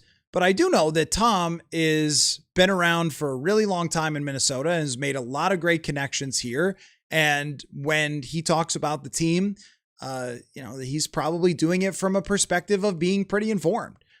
That he works really hard on getting as much information as he can, and this being his local team, he has a lot of connection here. So, yeah, I mean, I don't know. When it comes to anything that's speculative, though, if you don't really know, even if you're told like this is how things are, things can change really fast, right? It's not like a transaction. Someone has signed. That's a report. That's fact. But insiders are also asked to churn the content machine and speculate about a lot of stuff that doesn't always come to fruition. So that's where it's hard to kind of pick some of this stuff apart. By the way, the FanDuel question of the day is that the odds on FanDuel have not moved since reports that Kyler Murray looks like he's the clear QB1. He is -1,000 to win the starting job on FanDuel, and JJ McCarthy's +600.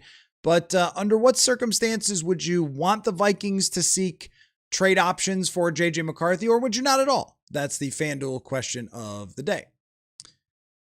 Just when Teasley will have to make a decision before game 1. Is JJ a guy he likes or doesn't? It's up to him or the coach.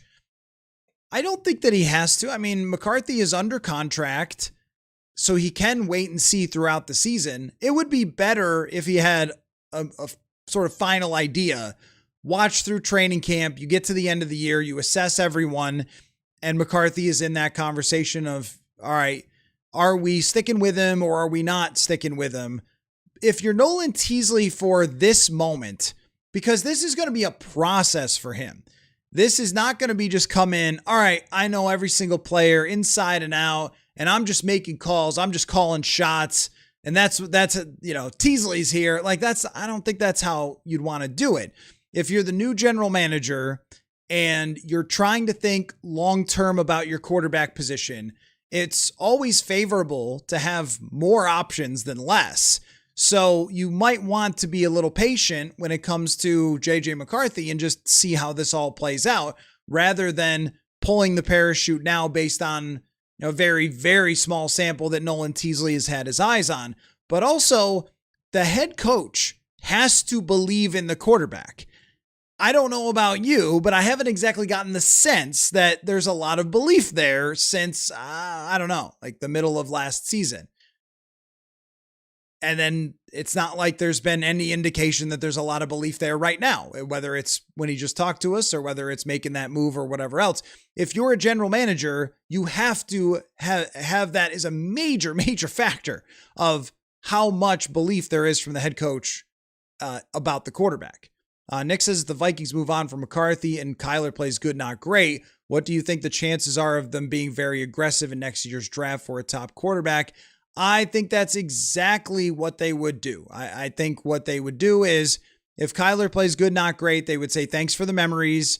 Great to have you, Kyler. We went 9-8 and we had a lot of fun along the way, but we didn't get into the playoffs and that's not good enough. And now we're going to move on rather than paying you $40 million and draft a quarterback in a class that might be pretty deep, but you might also have to be willing to use that extra third. I guess we should already be looking at what does it cost to move up. But that extra third that you got in the Jonathan Grenard trade at some point could end up being a factor there. So yeah, I mean, that's the best other option. There will be other quarterbacks available. Like, I don't know if the Bucs are going to sign, Baker Mayfield or not. Pizza Gary, do you think in 2.5 years we'll be talking about this leadership like they were the triangle of sadness? Oh, sorry. My comment section jumped on me. Hold on. Let me find what you said there. Because I really appreciate the super chat. Thank you very much for that. Sorry. Let me pull it up on my phone. Sometimes it jumps away on me and I can't see it. Or are these truly the building blocks to help Jefferson succeed in his prime? That's a great question, Gary. That's a great question. I mean, it's a tricycle, not a triangle. But I don't know. And it's going to come down to the quarterback because we can't predict this stuff, right? We don't know what's going to happen next, but it is going to come down to the quarterback position. If I told you that Kyler Murray became the guy and they really ended up loving Kyler Murray here, and Jefferson went for 1,500 yards and they won a playoff game, got to the NFC Championship. I mean, would it be that shocking if that happened? I mean, not really, because we saw Darnold turn his career around too. But it just is going to depend so much on that. What Nolan Teasley is chasing, arriving in Minnesota, is an entire history of not being able to find that guy. So whether it's Murray or whether it's in the draft or wherever else the guy comes from, he has to find it. And if he doesn't, then it will be a triangle of sadness where we say, wow, they had Justin Jefferson for 8 years and they never won a playoff game. Hans says JJ's had 1 year. Why would we give up on him, but not someone else who has not? We have the most invested in him. Well, the sunk cost fallacy is at play there. I mean, it doesn't really matter how much you invested in him if you don't have any belief whatsoever that he can be a star quarterback, or at least meet the threshold of a quarterback that wins the Super Bowl or reaches the Super Bowl. So I went through this the other day. I can actually tell you what you need over the last 5 seasons in terms of expected points added to be considered a serious Super Bowl contender. So the average of the last 5 teams in terms of EPA is inside the top 10. And that is, other than the one season by Jalen Hurts, it has been 11th is as far as you can go to get to the Super Bowl with a passing game. Like, passing still is driving success in the NFL. So if you don't believe at any point that you could have a passing game that's in the top 11 and on average needs to be higher than that, usually 6th or 7th on average, then there's no reason to have him as your starting quarterback. And if someone else wants to make a move for him, they can. But you have to have that belief. So it doesn't matter how much you've invested in him. If you have no belief that he can ever get there, and you have Josh McCown, Wes Phillips, Kevin O'Connell, everybody looking at Nolan Teasley, everybody looking at it saying, I just don't see it, then that would be why. Doesn't really matter what you've invested. You already have made a mistake there. Purple Kool-Aid, we haven't done ourselves any favors on the trade market with how the team has handled the quarterback competition. Oh yeah, that's McCarthy himself. Feels like the only way we'd get a decent offer is if a team gets desperate. That is exactly right. And exactly why for the record, if you're just joining in, I have not been in favor of doing this right now, or even really having this conversation right now. I'd like to see how it goes in training camp, and I'd also like to see how it goes for everybody else in training camp. Because as you said, just for example, another team has a good team and their starting quarterback goes down, I don't know, the Jaguars. The Jaguars have a good but flawed quarterback, and they have a really good football team and a good coach. If Trevor Lawrence goes down, they're going to be pretty desperate to find another quarterback, and maybe you're sitting there saying, give us the 2nd round draft pick, and then it's completely different. Joker says not concerned about finding another quarterback 3 this year. Cooper Rush is a phone call away. Cooper Rush was incredibly bad last year. I see what you're saying though, but you might be looking at it from the perspective of Carson Wentz will just be fine as QB2. And, I think that that's overall right. But with McCarthy, if they had to play longer term, then you would rather have him. Now, that doesn't mean I would be turning down Jacksonville's offer. And if Wentz blows him away in training camp and it's clearly Carson Wentz's QB2, then yeah, at that point, you are very unlikely to come back from that. That's a level that you're just not likely to somehow go from QB3 in year 3 to being the franchise starting quarterback. So that I would just rather kind of wait and see how that plays out. Bryson, what is the B-Flow lawsuit about? Haven't looked into it, but seems big. Oh, it's big. Yeah.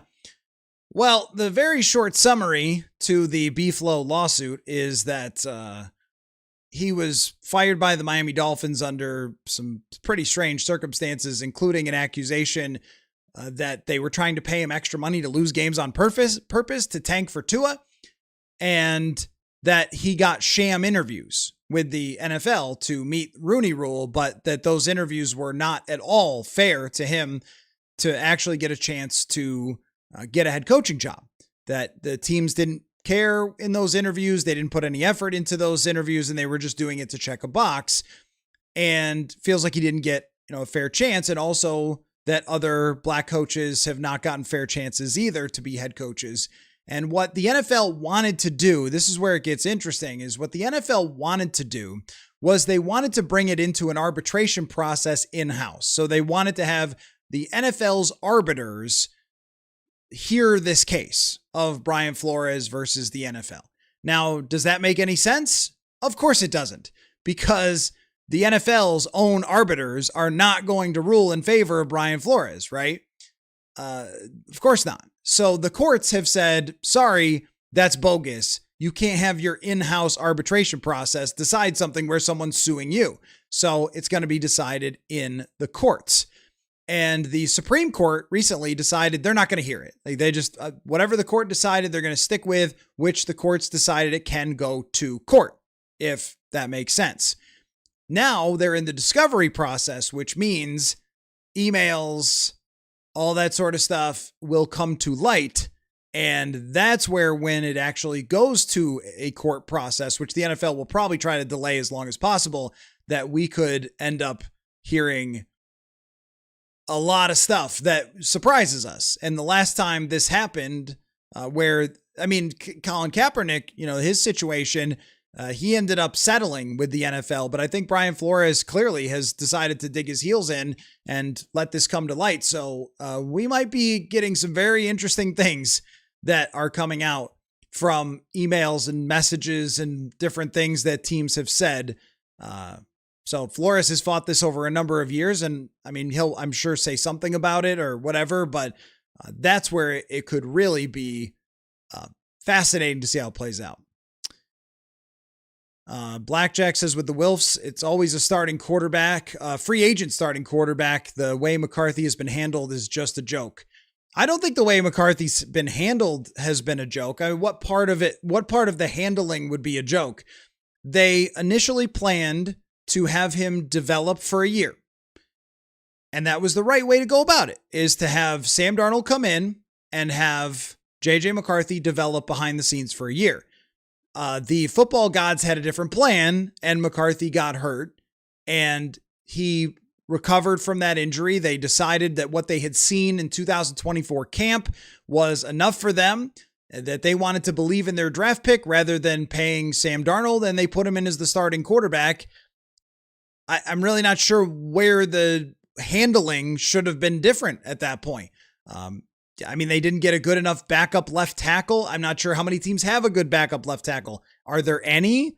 This team has Ryan Vandemark, who's about as good as it gets, and still, it was below average in pass protection last year. That's how it's going to be. So, when it comes to JJ McCarthy's situation last year, a lot of that was bad luck on his part. It was, he did get banged up, and I will wonder always kind of what would have happened if he had bounced back, played against Cincinnati, built up some momentum, strung a couple weeks together and all that sort of stuff, like what that might have looked like had JJ McCarthy been able to do that. But again, that's not handling, that's his own injuries. And then the way he handled the ups and downs last year was definitely not good enough. The way he threw the ball was definitely not good enough. The decisions, the knowledge of the offense, all that sort of stuff, it just didn't meet the standard. So I'm not sure which part they did wrong. And then they decided, look, right here, you have a team that's ready to win. You have a coach that's under a lot of pressure. So you go and get a starting quarterback. This is not the flying JJ McCarthy's, the franchise. This is the Minnesota Vikings, and their ownership wants to win and be in the playoffs. So you can't just sit around forever. Pizza Gary says they're not trading him. We've already established that the team needs 3 starters. I tell my 4-year-old all the time, you get what you get and you don't get upset. JJ needs a timeout. Yeah, fair enough. I don't blame him for being upset. I just think there's professional standards of the way you handle something like this. Chris says, you remember if the Seahawks were interested in drafting McCarthy or not? I don't have any sense of that, if they were or not. I don't know. I can see just Googling, but I don't remember that. Son of Beavers feel that a McCarthy trade could be for sure on the table just because we went and re-signed Wentz for this year. Trey says McCarthy has no trade value. Okay, that's funny, Hands, but let's not insult Tom Pelissero, okay? Because he was wearing his hat backward? That's a funny comment. I hope you're being tongue in cheek there. Tom, man, has been very cool to me. I came in initially here in Minnesota to work for 1500 ESPN, which is where he had gotten his start. So we've always kind of had that, connection, and he's always been great. And it's cool to see someone, rise up the ranks to get to the point where he's at. And he is certainly a trusted reporter, but things change. Like when you might be talking in the offseason to someone with the Vikings and they're saying, no, look, they're going to roll the ball out there and see what happens. And then after they do, they go, nope, not a competition. So, things do change. BM says Chargers should have had a 3rd round comp pick for their whole. What are we talking about there? Oh, send him. Oh, I see. You want to send him back to, because I think you can trade the comp picks now, right? No, maybe not until you actually have them. You got to have them first. But if you get a comp pick, then if you think you're going to get a comp pick, then maybe you could be more like loose with your 3rd round draft pick. You're saying like send him back to Jim Harbaugh. Well, look, it was telling that Jim Harbaugh, who is a very good NFL coach, wanted to run his offense a certain way, but that is kind of hindsight. We never really know how it's going to work out in the draft. But you could go back now and certainly say that.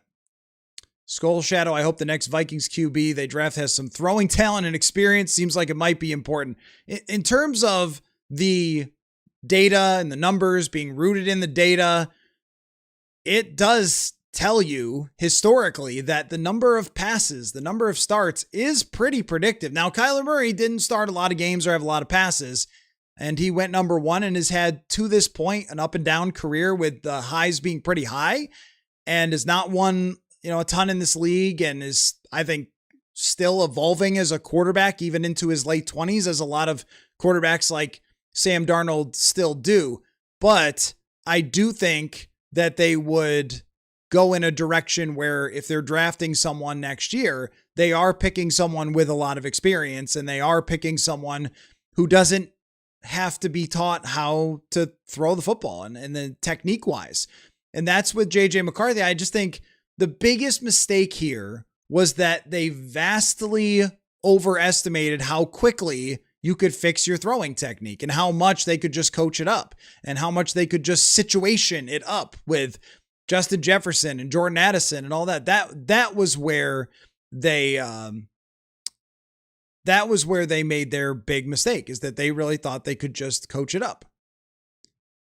Dan says JJ traded to Tampa Bay and will be the Bucs starter next year. Well, that could be a team. Yeah. If you're a team in a situation where you think, we don't really have a future quarterback, we don't really have a backup that we believe in, what if we just get this guy in our building and see? That's what a 4th round draft pick is like. Even Dallas, when they traded for Trey Lance, they give up a 4th round draft pick. They didn't really have a good backup situation in Dallas, and they thought, well, why don't we just get Trey Lance in here and see what we have? And I don't know. They also traded for Joe Milton, didn't they? I think that's right. So they're just sort of, yeah, sure, we'll take any quarterback, and if we got to use them, we got to use them, because Dak has been banged up at times. So there's always going to be a team that's going to do that. And if you're Cleveland, then of course you should do that. Are you ready, if you're the Vikings, to give him away for an offer of a team that's just sort of saying, sure, why not? Or can, when we talk about the trade value, I don't know how much it can actually change. If he has a good preseason, what difference does it make? The NFL doesn't care at all about the preseason. That is enormously changed over the last 10 years. If you had a good preseason in the past, you might be on somebody's radar as a starting quarterback. Now, I don't think so at all. There's a lot of really good backup quarterbacks who have had great preseasons and they don't even get talked about remotely. So I don't think it's going to matter when the guy has already played for 10 starts in the league. He's into year 3. They know what they saw. Here's where it would depend on is what they thought of him in the draft. If there's a team that absolutely loved him in the draft, they wish they could have taken him, and they think, hey, maybe it was just kind of bad breaks, then maybe you could get something. Maybe you could get something a little bit more. Hans says, if your QB1 goes down, it's Kyler Murray. You tank for the draft. Odds are extremely high. The next great Viking quarterback comes from the draft. So in theory, I agree with that. In theory, sure. Yeah. Trade away, JJ McCarthy and play Max Brosmer or, whoever, Cooper Rush instead, or even, Carson Wentz is probably not going to get you that many wins, but I think he could win some games as we saw from last year. So in theory, what I would do on Madden is I would put in the punter and I would simulate the rest of the season. I would draft high. And there's been instances, including 2023, where they should have done that. Now, they shouldn't have put in Ryan Wright at quarterback, but they should not have made any effort to win games in 2023. They should have traded away Danielle Hunter, got a second-round draft pick. Anybody else that wasn't nailed down, the minute that Kirk hurt his Achilles, make sure that you're finishing that season 4-13 and try to get one of those top quarterbacks. In theory, yes, that is exactly right. But that's not how this team is going to operate. And with Kevin O'Connell feeling the heat already from not winning a playoff game, the disaster of last year, Sam Darnold winning a Super Bowl, I mean, you're not surviving that. So it's hard to say that you can in practice actually do it. If they did, they would be set up in the best situation to draft that they've been in a very, very long time. Kevin says, trade talk by who? It's just speculation from writers and nothing more. They want clicks. Kevin, when we're talking about Tom Pelissero, as I mentioned, I mean, he lives here. He's reported closely on the Minnesota Vikings for a really long time, like 15 years. So not exactly some person randomly wanting clicks. Now, when you're talking about when I Google and it's a bunch of trade speculation, yes, those people are desperately begging for your click, but they're only writing those articles because Pelissero floated the idea of the Vikings potentially trading him. So that one isn't somebody just looking for clicks. Bloody Soup, trading JJ is not a good move. Guess what? Kyler will ask for $50 million after this year. Where do we go? Well, if Kyler plays well enough to ask for $50 million, then that means JJ probably didn't play a lot. Why would you be going to JJ McCarthy? If Kyler Murray played well enough to ask for $50 million, why would you be going to JJ McCarthy? Then you probably don't know anything more about McCarthy. It's not like he's really a backup option at this point. If you don't want to pay Kyler, then you draft one, or you're looking for a different veteran quarterback. And the answer is probably both, actually. It is ideal. Now you say, oh, well, he's going to want $50 million. It is ideal from a drafting angle for Nolan Teasley to have a quarterback that's settled in. Because if you have a veteran quarterback who you can play for the next 3 years, then you get to draft every other position and you get to try to stockpile young players to put around that big quarterback contract. And the quarterback contract is just, over the last 5 years, it has become nowhere near the franchise destroyer that it once was. And that's because of contract structures. So the Cincinnati Bengals just went and got Dexter Lawrence and they signed Boye Mafe. Like, they found the money to be able to do it because structure of the contract, it matters. And when you can restructure, when you can push money down the road, when you can sign guys to contracts where their first year cap hit isn't that much. What was Sam Darnold's cap hit for last year? I think it was like $17 million. So you can definitely sign him to that type of extension. But if you're not doing it, you're not just going back to JJ McCarthy like, well, okay, unless you're really thrilled with how it went. But I would leave that door open, at least in an ideal scenario. In a scenario where everything is totally fine and McCarthy is taking on the role and he's being a good backup quarterback and a good teammate and he's trying as hard as he can and he's improving, then I would at least want to see how that worked out through the season. And maybe if Murray gets hurt, then you do get a real look at him in games, and maybe it is different. Like, I don't know. And that buys you some time with the draft. Pizza Gary, pretty surprised how immature JJ is acting. I know he's young, but that meditation talk, anyone that's ever messed around with that discipline knows it comes with a lot of humbling yourself. So I have not messed around with that discipline. I did do a story on it though. And I think what a lot of it is, now I don't want to act like I'm an expert. I did a story on it. I interviewed a sports psychologist and it was very interesting. And I think that a lot of athletes are finding a ton of value in meditation. So something to look into. But I also think that the emotion of the NFL and the roller coaster of the NFL is so real and so raw that at his age and, maturity level at this point, there's some people who you meet that are 23-year-old, 38-year-olds, right? I told someone that and helped Paul Hodowanik get a job once. For the old school listeners, you remember our intern, Paul. And when the person who wanted to hire him at the PGA called me, I said, Paul may only be 23 or 24 years old, but trust me, he's 35. He was very mature, knew what he was doing. Not everybody works on the same timeline there. And I don't know if I really want to attack the maturity as much as just to say that it is a really, really very severe ups and downs in the NFL for most players at most positions. You just don't see them as much, but it'll whiplash you 1 week to the next like crazy and 1 year to the next like crazy. And I think that that's something that takes a long time to learn to deal with, or takes longer for some than others. Geno Smith was probably one of them. Kevin says, why trade McCarthy now? Murray has an extensive injury history. So does Wentz. McCarthy's on a rookie contract. The return is a 4th to 6. I don't see the upside. And what is the immaturity talk based on? Well, his press conference for one, but I think you also saw it last year.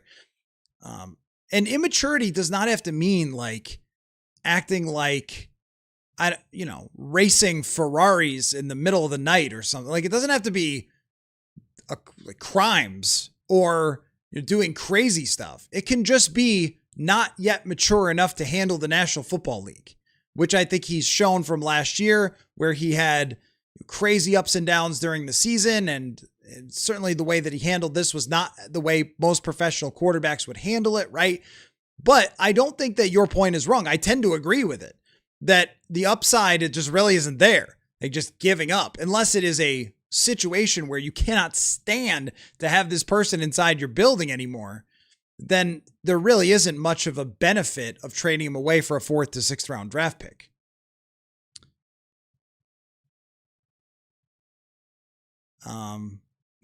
Jay, most males do not grow up until age 27. Okay. But look, I've seen a lot of males play quarterback under age 27 and be in quarterback competitions and everything else and act like grown-ups. So, your frontal lobe may not have completed its entire maturation process.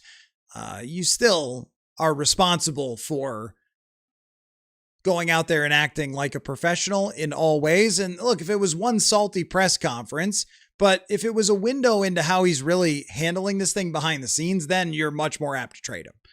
That's my thing. I don't know whether it is or not. If it is, then this is not going to go very well behind the scenes. And if that press conference was indicative of how he really feels about this, then the chances of him actually improving are pretty low, because being like that, taking on that attitude, you don't get better that way.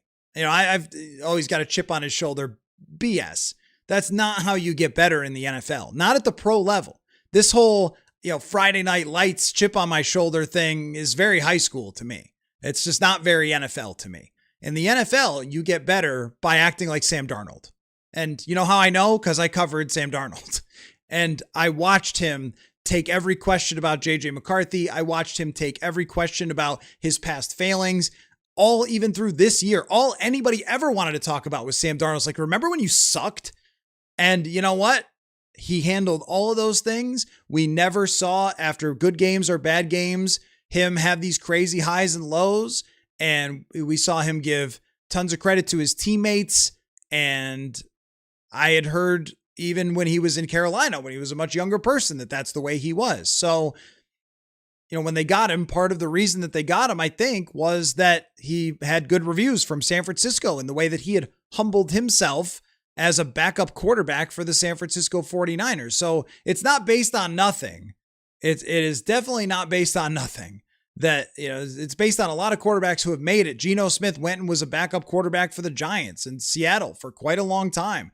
And, Tannehill was a backup quarterback when he got to Tennessee. Like, a lot of people have had to take on a humble role before getting their chance again. He's not the first one to ever have it happen. Joker says, suppose the optics could get worse if we trade JJ and he becomes an okay starter somewhere else, but optics improve if we get picks for him and he never does anything anywhere else. Yeah, I mean, when it comes to like the optics in terms of trading him away, I think at that point you would be basically saying he might make it somewhere, but it's not going to be here. That's what you would be saying about JJ McCarthy if you trade him. And I'm sure San Francisco got to that point with Trey Lance. Like, yeah, someday it might happen, but it is relevant what you were talking about earlier, Joker, when you said, look, the timelines just don't work. And if you could give him 2 more years of starting, then maybe he would. And I have felt that way. Now, if he can't handle a simple press conference about another quarterback being added to the team, then, maybe he's never going to smooth out those handling of the ups and downs and all that sort of stuff. But, I've thought, based on what I've seen from practice, from games, yeah, if this had a few more years and he could play every game and he never got hurt, this can work.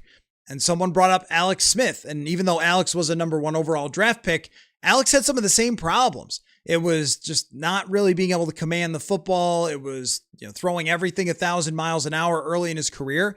And eventually he found spots that worked for him. He found, San Francisco offense where he only had to throw for 3,000 yards. He found an offense in Kansas City. Now, ultimately, he gets a bad rep because Mahomes came in after, and, Alex was a very, very good quarterback, but it took 3-4 years in order for him to get there. So the point about trading him is really, maybe you believe that he could get there, but it's just not going to be here. You don't think that you can give him enough playing time in order for him to be a Vikings starting quarterback.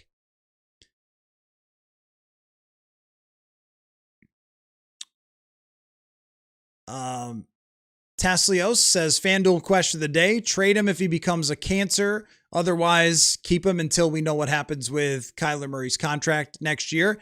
And that's the thing. Like, even if JJ McCarthy, as I said, turned the frown upside down and he was taking on like a very positive attitude toward being QB2, and you get to the end of next year and you don't want Kyler Murray because he is just okay, and you don't want to pay him what he wants and he's going to go play for somebody else, you would bring in another veteran to compete with JJ McCarthy and have a more true quarterback competition if you like what you saw behind the scenes.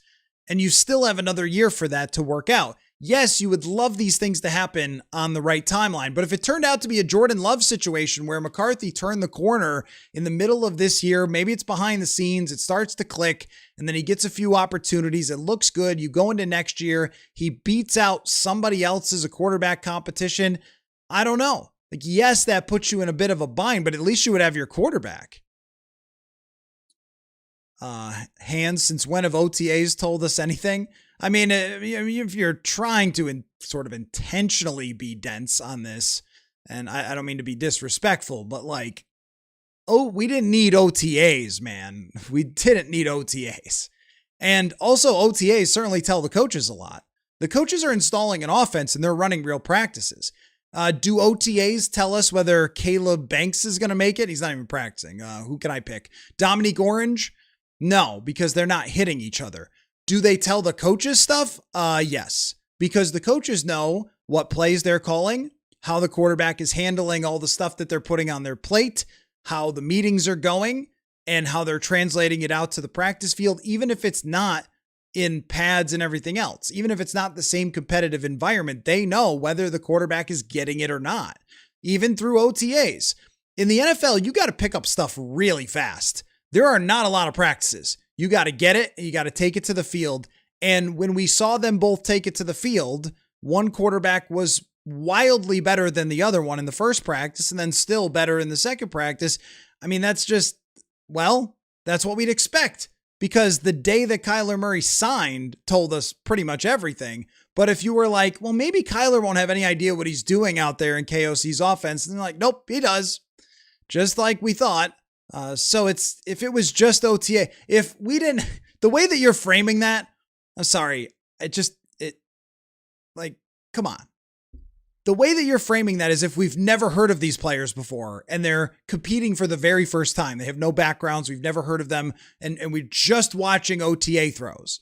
Like, of course, there's histories for both that go into this type of conversation.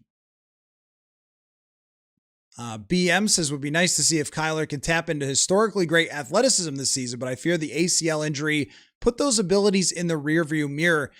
Last year, it was some of it. It was flashes for sure. But I've wondered that too. Even in 2024, I thought he played smarter football than he's played before.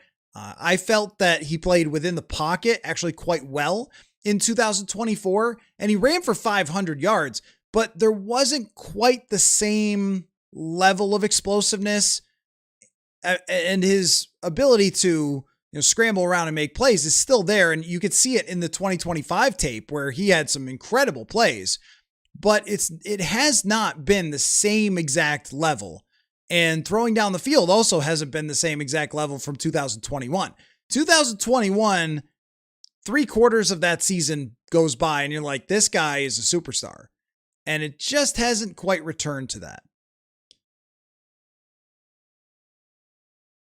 Hans says Kyler with a real pass rush is fans banging their heads. No, that's what I'm saying is that Kyler Murray is one of the harder guys to figure out, when it comes to the pressure, is that under some circumstances, he's been phenomenal against pressure, and others, and you could go watch last year in the Carolina game, they had some free runners come at him. He made incredible plays. I also think that, you folks who are just really anti Kyler Murray, which is weird because he plays for your team.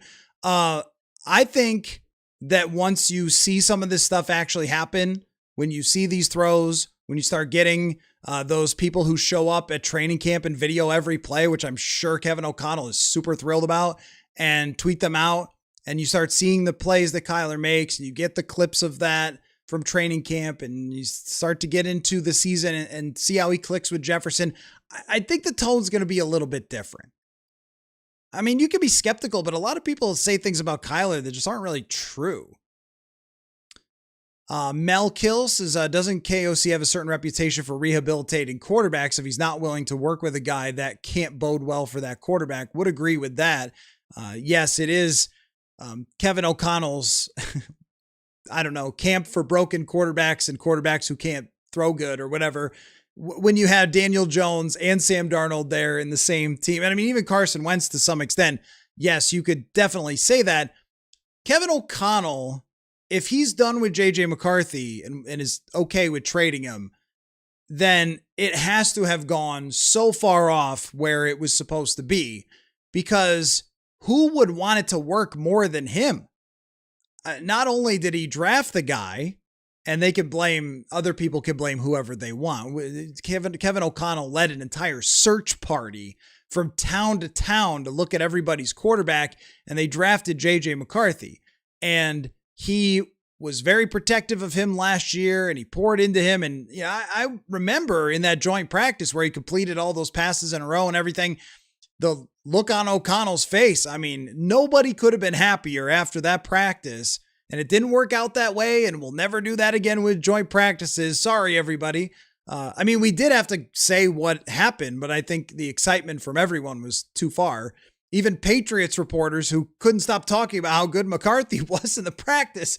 I mean, all of us really thought, hey, that's what it's supposed to look like. But at the end of the day, Allen Iverson said practice, not a game.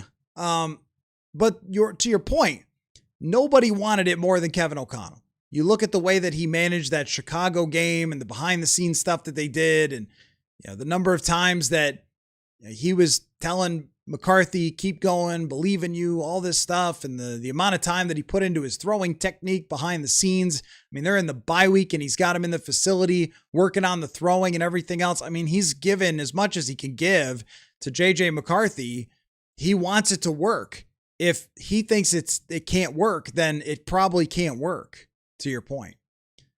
Reconnected, wouldn't touch Richardson with a 10-foot pole. He's less accurate than McCarthy, if that's even possible. He is less accurate on short passes than pretty much anyone ever. Surprisingly, the deep stuff has been pretty good, if not really good at times for Anthony Richardson. He's had some games where he's been pretty good.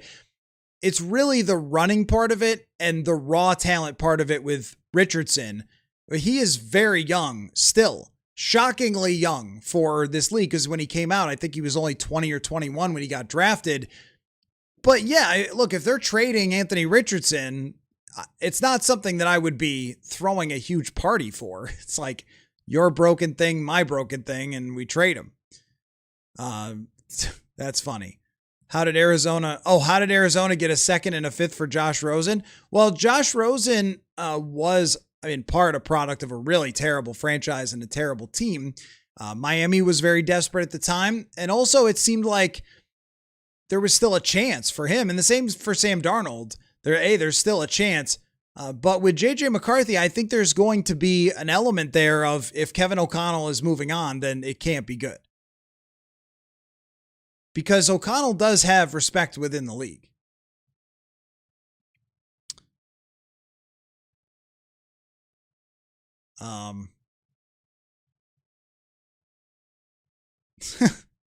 Melon, tired of hearing about JJ trade his ass. That's funny. Yeah, I know what you mean. I agree. Look, I agree that the conversation has sort of, that's why it was really the main part of this discussion that we've had is I was surprised that we got here all, this quickly.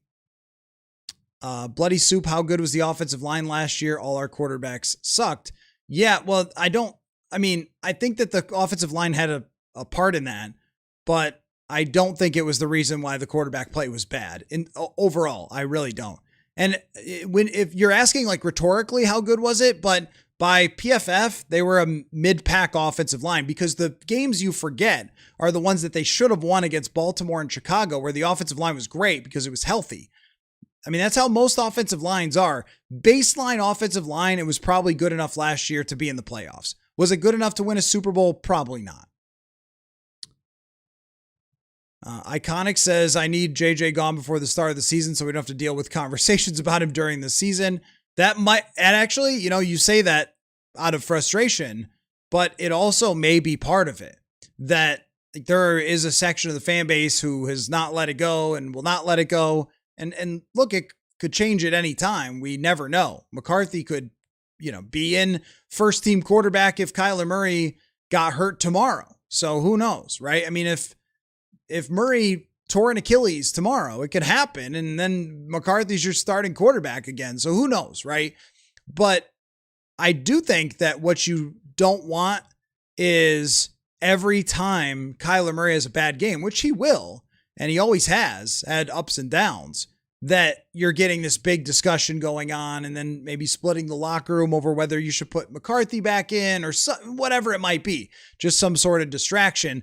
Maybe you don't want that. Maybe you don't want that conversation. I don't think you should make decisions based on that, but if Murray is having a stretch where he's not playing well, like Sam Darnold for a couple games in 2024, you don't exactly want it to kick up. This is the time they should be playing McCarthy. Why aren't they doing that? That I don't think distractions matter that much, honestly, but it might factor a little bit. Leonard says, what's the point of trading McCarthy? Kyler and Carson both are injury-prone players. He will without a doubt get his chance to play. Keep him and make him work. If he's not putting in the work, though, Leonard, that would be the only reason. I mean, generally, I'm on your side. But if he was not doing the work that he was supposed to be doing, if he's not prepared for practice, if he's not giving a crap, if he's just sort of moping around or whatever and just not engaged, then that might be the time. And he might be trying to get out.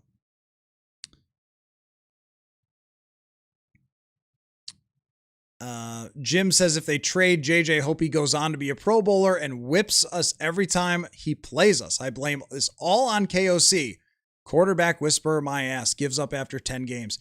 Jim, there's no way you believe that. There's just no way you believe it.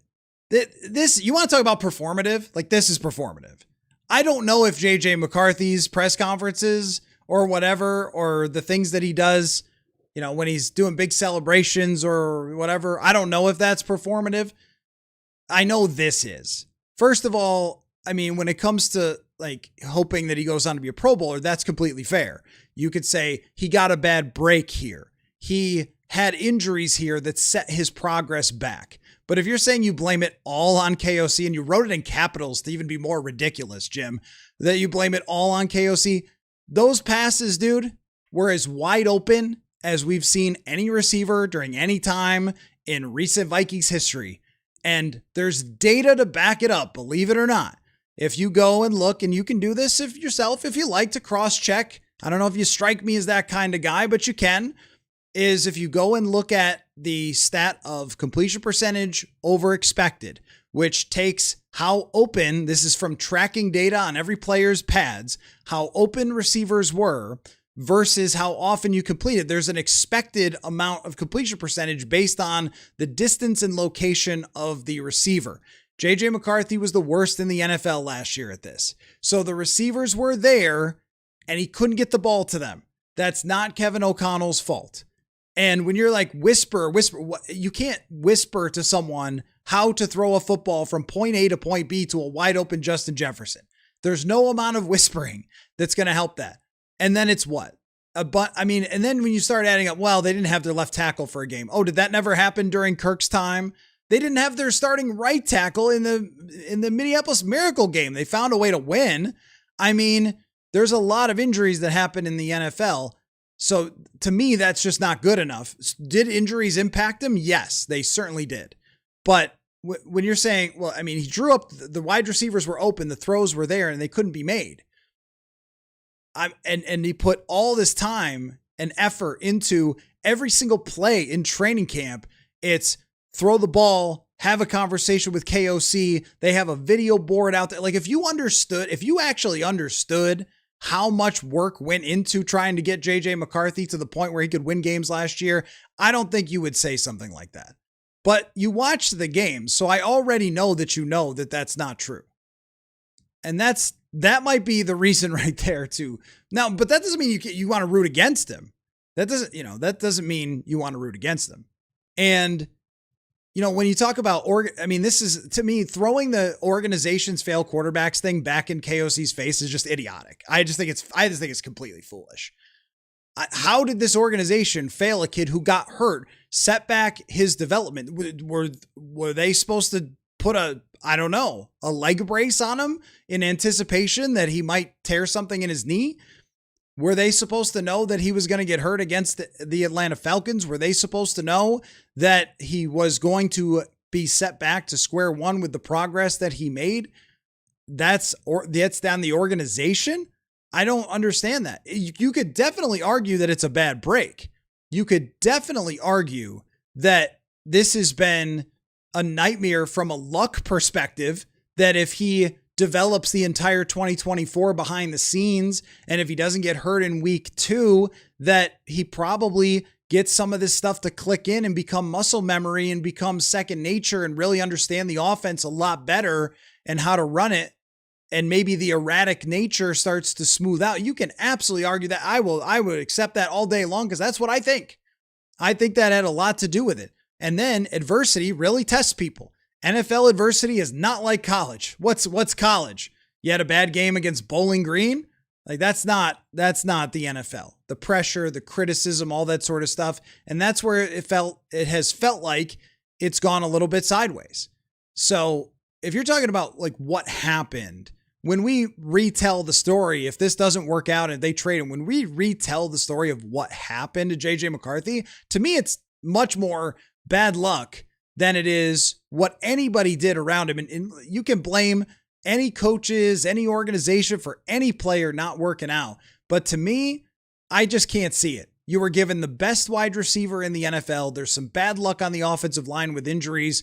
You're given a passing game that has consistently put up big numbers since Kevin O'Connell got here. You're given veteran leaders and players all over the field. You're given a top 5 defense. I mean, I don't know, man. Like, this seems like a lot that you were given. And a quarterback who wanted you, a former quarterback coach who wanted you to succeed so badly, it put everything he could into you. I can't see that. I think it's really, really hard for people to accept that sometimes this stuff happens because you're promised something. And so you'd like to pin it on somebody else. But sometimes stuff just doesn't work out. And I actually do think, for the record, that JJ McCarthy will be, if he gets traded, another team's starting quarterback. I think he's going to win some games, and he might become, down the road, a very good quarterback for someone. I mean, I don't know if it's going to reach the level of what he was touted as here, but I think that can happen. I just don't know when or where. And right now, it's not going to happen right now. But that was my reason. And the funny part about this is, like, I was not for the idea of trading him right now. Like, to me, it's a wait and see rather than trade him right now, unless it's going super bad behind the scenes. Eric says a lot of this will depend on what Nolan Teasley thinks. He doesn't strike me as having a lot of patience for pointless quarterback drama. I would agree with that. But I don't know. I don't know what he thinks. Yeah, it will depend on that. Nubelux, the Seahawks also ran the ball effectively and didn't sling it around every 3rd and short. True. If only the Vikings could have had a quarterback who won as many games as Seattle did last year under Kevin O'Connell. I think they did. But 3rd and 4th and short running game, it has to be better. Has to be better. Absolutely. Eric, there you go. Eric, trying to lighten the mood in here, says, do you think the Vikings should get new jerseys? I'm not. So what the Wolves just did was awesome. Their rebrand was outstanding. Should the Vikings try to do it? I've always really liked the Fran Tarkenton, the color. The guys aren't going to wear the huge sleeves or whatever. But the color scheme from back in the day, I've always liked it. If they went back to that way back in the day, and they do that sometimes with their throwbacks, it's a version of it. But if they went way back in the day with it, I would not be mad. If they went with the ones, the early Adrian Peterson and Brett Favre, that's a no for me. I'm not a huge fan of those. Kit, also trying to shift the conversation. Curious to see how the safeties look in minicamp. Is there anything that you can hope to glean there? Theo Jackson needs a bounce back after snap counts melted last year in the second half. Yes, so the safety position has been interesting to watch so far, Kit, where kind of seen mixing and matching. Looks like they're kind of trying different stuff. Josh Metellus was more in the box last week. Jay Ward was more deep safety. Before, Jay was playing more as in the box, which is kind of interesting. And Theo has been there as the free safety on every play with the first team. It looks like they're going to go back to that well. And from Theo's perspective, where the Vikings were not really in a position to help anybody's defensive stats against the pass rushers or corner safeties get interceptions and things, pass breakups, is that teams were running against them so much. They weren't even running efficiently against them, but they just kept doing it. After the beginning of the year where they had some good games, but they were up and the Vikings quarterback situation didn't scare them. So teams were just running a lot. And Theo's deal is identifying route combinations, making plays. It's not necessarily flying up and making tackles on running backs. Now he could get better at that, read and react in the running game. But if you're leading more often, if your offense is a little more productive and you're forcing teams to throw more, that's just going to be a better position for you. JP, excited to see if Teasley brings in anyone from Seattle. Someone like Aaron Heinlein, Seattle's director of college scouting, would be nice. just to bring new blood into the building. I don't know what the timeline for stuff like that happening is. Normally, a lot of, and this is why the timing I think is a little weird, is a lot of contracts are up in May. Did they extend those contracts and have Teasley assess everyone, or is he going to do that? I would think that he would get an opportunity to bring people over from Seattle that he wants to the front office. I don't know when we'll find that out. I mean, he just got the job the other day. If that's going to be something before training camp that comes out or what it might be. But I tend to agree with you that in those kind of executive positions, the AGM specifically, Kwesi Adolfo-Mensah was able to bring in his AGMs, Demetrius Washington and Ryan Grigson. So you would like if Nolan Teasley was able to do that as well. Evan says, what if we trade JJ and no one saves our season and we draft really high in 2027? Yeah, that's the thing, right? It is the best option. Is if Kyler plays 17 games and wins you 10 or 11 and you can be in the playoffs and have a real shot at it with a defense like this, then yeah, by all means, because the path to the Super Bowl sometimes just opens up for you, as it did for Philadelphia a couple years ago when they played a weak Giants team and then they played against San Francisco and Brock Purdy gets hurt and then you're in the Super Bowl. So you never know how it's going to go. I would even argue that New England had a pretty favorable path this year where Justin Herbert had a meltdown and then CJ Stroud had a meltdown and then they faced a backup quarterback in the AFC Championship. Like, you never know. So you want to get into the playoffs. But if Kyler Murray was, I don't know, 2-3 or 2-4, and this is what Arizona did last year. If Murray was like 2-3 and it's not going that great, and he gets hurt, you'd probably want to make sure you're drafting really high. And rather than, but they're not going to operate like that. The Vikings just do not operate in that way. Star Tracker makes 0 sense to trade him now. Why not rock this room for a year and see what happens from there? The two of our quarterbacks were consistently hurt last year. Having 3 quarterbacks on the bench is only a positive. I would think about that as well, because if you get in a spot where you're 3-0 and you need someone to play 3 games, the next 3 games because of an injury, you'd like JJ McCarthy to be ready to go for those games and win 2 of them and then go back to Kyler Murray and go from there. There's so many scenarios you could come up with where it's a great idea to have a backup who could come in and play for 4 games and save your season. And Wentz was able to do that last year, but I'm not sure I would totally count on it for him to be able to do that. It would only be if it was getting to the point where Kevin O'Connell just couldn't deal with it anymore. Like, I just don't, like, this guy doesn't want to be here and I don't want him here.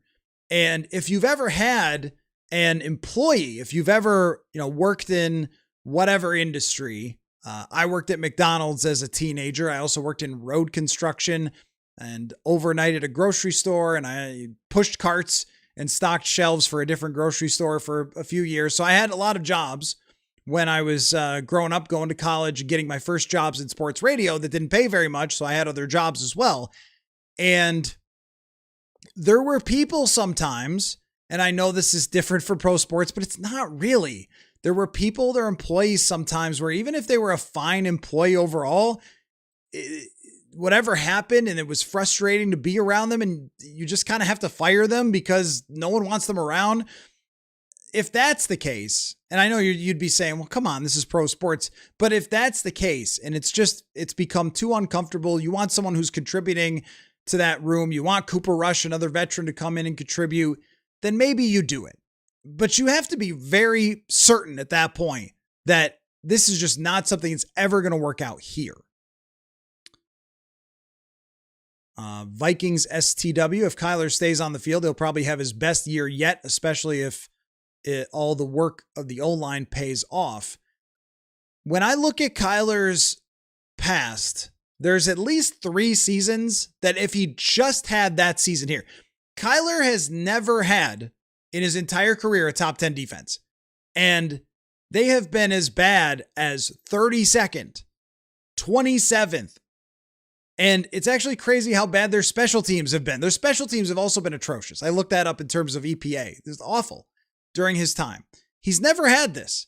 He's never had a defense. I mean, this is a crazy thing. So when I was doing this research about Sam Darnold last year in the Seahawks offense, one of the things that I noticed was that Sam Darnold was not asked to throw the football all that often, second and long or third and long, because, well, they ran the football a lot on early downs and they tried to get him in favorable situations and it worked out really, really well.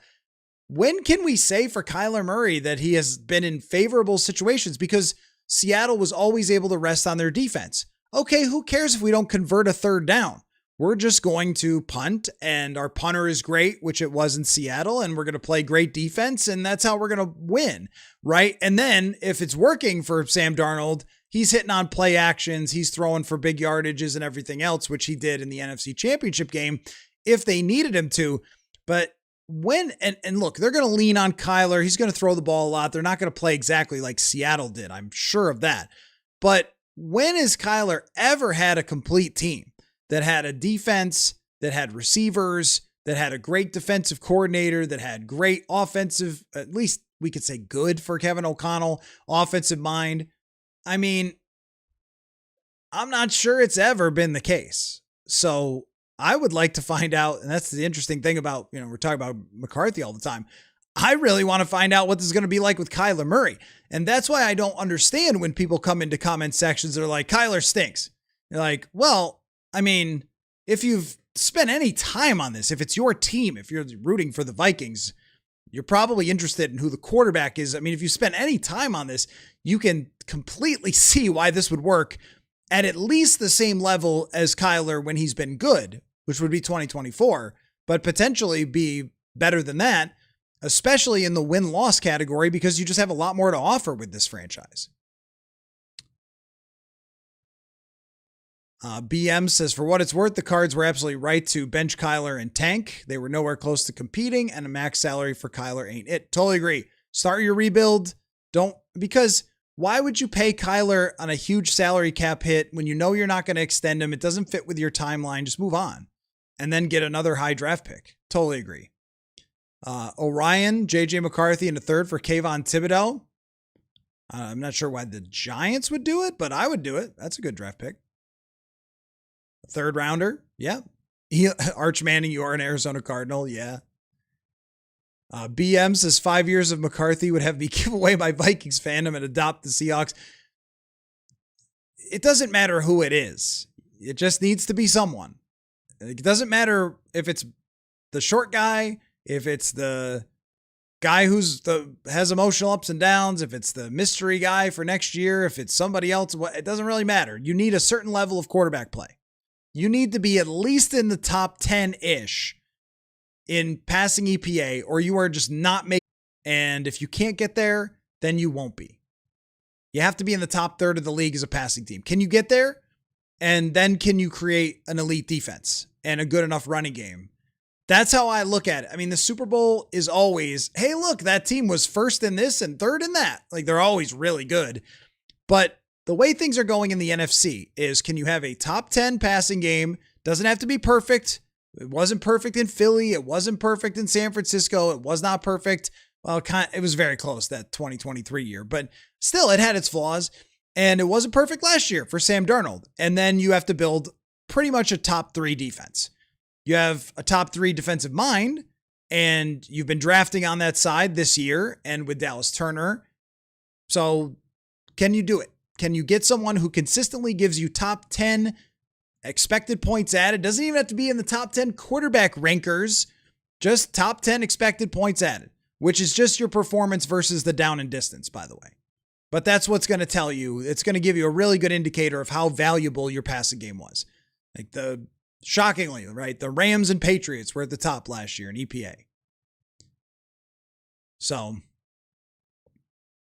Vikings STW, if the Vikings O-line is really good and wide receivers get back to catching, Kyler could be a legit MVP talks.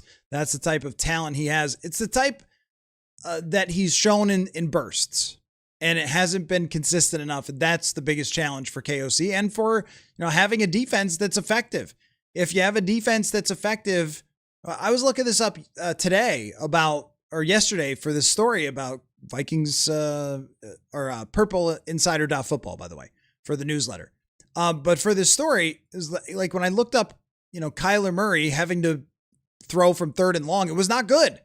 He was not good at those second and third and long situations. But in short yardage, in 3rd and 5 or less, Kyler Murray was excellent. And he could run for first downs, but even just in passing, 3rd and 5 or less, excellent in those situations. First down, very, very good. In looking at 2024, very, very good. So can you even these things out with improving the running game for sure, but even just having a defense that keeps you in games where you're not having to put everything on the shoulders to win a shootout every week, which Kyler Murray a lot of times has had to do. So anyway, where are we at with the NBA Finals? Should I wrap it up to go watch? Oh, I think I should. We're in the second half, and you guys probably want to as well. BM, appreciate you responding rationally to my irrational takes. Well, I'll take it all. Yeah, I've really enjoyed the conversation. I mean, it's interesting to me because I just thought that we would be a little more patient and we would hear of more patience going into training camp and so forth. And it feels like it sort of jumped past that whole step, like with the press conference and what KOC said. And then Pelissero was like, okay. Now, I didn't think it was a real, competition, but I did think we were going to go through the steps of that. So Axton says, on a totally different subject, why is there so much time off for NFL players between voluntary OTAs and mandatory practices in July? That model doesn't seem to promote continuity in team play. I mean, it's in the CBA. So that's one, is that they've negotiated that. I think what the players like, and there has been some attempts to try to change this around, I think, by the players to where they show up for a longer training camp and just skip OTAs and mini camps altogether. But it is a good question, though, because you go into the spring and you have these 3 practices. Everybody flies in, flies out. And then they go home for 6 weeks. But if you're a pro, it's not like you're forgetting what you did. I mean, you should be working on it still, even if you have some vacation time, but in your preparation to get ready for the season. I don't know. I don't know whose idea it was. Ideally, I think what you would have for the players' perspective, and I like it from reporters' perspective because we get to go out there and talk to those guys during May, during June, and just check in with everybody and get a little glimpse and everything and just see how everything's going, talk to the coordinators, talk to the coach. And the Vikings, I know this for sure, don't take for granted the amount of access that fans have to all the interviews and the press conferences and all that sort of stuff. I mean, the Vikings give a lot of content to their fans through us, but also through, Vikings Entertainment and all that sort of stuff. A lot. Not every team is giving that type of access to players as the Vikings do for the media. So that's great. We get to be able to check in with the team during this time is awesome because it would be a total desert if they stopped playing in January and did not show up for minicamp, OTA, whatever you want to call it, until the beginning of July. But I think that there is like a rest recovery element to it. I really don't know. I don't know the science behind it. It's a good question. I wish that I did. So anyway, well, I think I'm sorry that I got a little behind in the comments. So let me just try to speed run a little bit here. I'll read your comments to make sure that I get as many people in. I know I fall behind, rant and stuff. Aaron says, check the mic, had Dallas Turner and James Pierre as breakout players for the Vikings this year. Turner is obvious. How much do you see Pierre playing? Well, Pierre playing is going to have a lot to do with the health, but also I've seen a lot of them out there. I mean, I didn't see Isaiah Rodgers last time, so maybe that was why I saw a lot of them out there. But I do think that they want somebody to be able to play nickel, that they don't just want, especially if Harrison Smith's not coming back, then you kind of need more of a nickel corner. So I would guess that they want James Pierre to play a fair amount. not talking about 50 snaps a game, but maybe if it's like 20, maybe it's like 15, that would be ideal. So you're not having to play big nickel all the time. That's just a guess. I do know that they like him a lot. And Gerald Alexander was a defensive backs coach, and they developed him over a long period of time, and he played really well when he had his chance. And I think he's just really good depth. But they've been talking about wanting to play nickel more, which would bump Byron Murphy inside. Ace Boogie says the Vikings are going to go 3-14. Ace, maybe. Then they would draft Arch Manning. Roxanne, does Nolan trade McCarthy and then bring in Cooper Rush? My guess right now is no. I'm going to go with that they do not trade JJ McCarthy, but the fact that we're talking about it already, not just us, but others talked about it already. Ace, I actually don't mind this comparison that you just made. JJ McCarthy and Drew Lock. There's a lot of similarities there. Like arm, athleticism, playmaking. Sometimes it's moxie. Sometimes it seems like roller coastery of emotions. Kind of had their moments in the clutch, but consistency wasn't there. A lot of mistakes. Yeah. I could definitely see that. Joker says, seemed to me like Pelissero was just speculating, trying to brainstorm what to do with a quarterback who probably has no future here. Yeah, I agree with that. Yeah, and like when people are saying, oh, you're reporting this, he was answering a question. He was not coming out with like a big expose. He was just answering a question. Like, if Kyler wins, do they trade him? That's what he was asking. But the fact that Tom brought up the idea of trading him then sparked a lot of discussion about it, which then led me to say, we're talking about that already? And that's how we got here. Skull Shadow says Nolan Teasley will make some moves, not just sure any big ones until 2020. I assume you mean 2027. Trade deadline is going to be the first thing. We'll see what they do at the end of the summer, but we are going to have to wait quite a while before we see him truly put his stamp on this roster. Ed, what's the latest on Harrison Smith? Well, last week, Kevin O'Connell sort of mentioned the concept that Harrison Smith could potentially come back in the middle of the season. I don't know if he meant to do that or he was just sort of like rambling and threw it out there. Like, I don't know, maybe, because I don't think that anybody knows except Harrison Smith. So the latest on Harrison Smith is that no one knows what Harrison's doing, maybe even including Harrison, because he might be staying in shape, but he also might be feeling like, I don't know if I want to do this. He's coming back if he wants to. Go get George Kittle. I don't know how they're going to do that.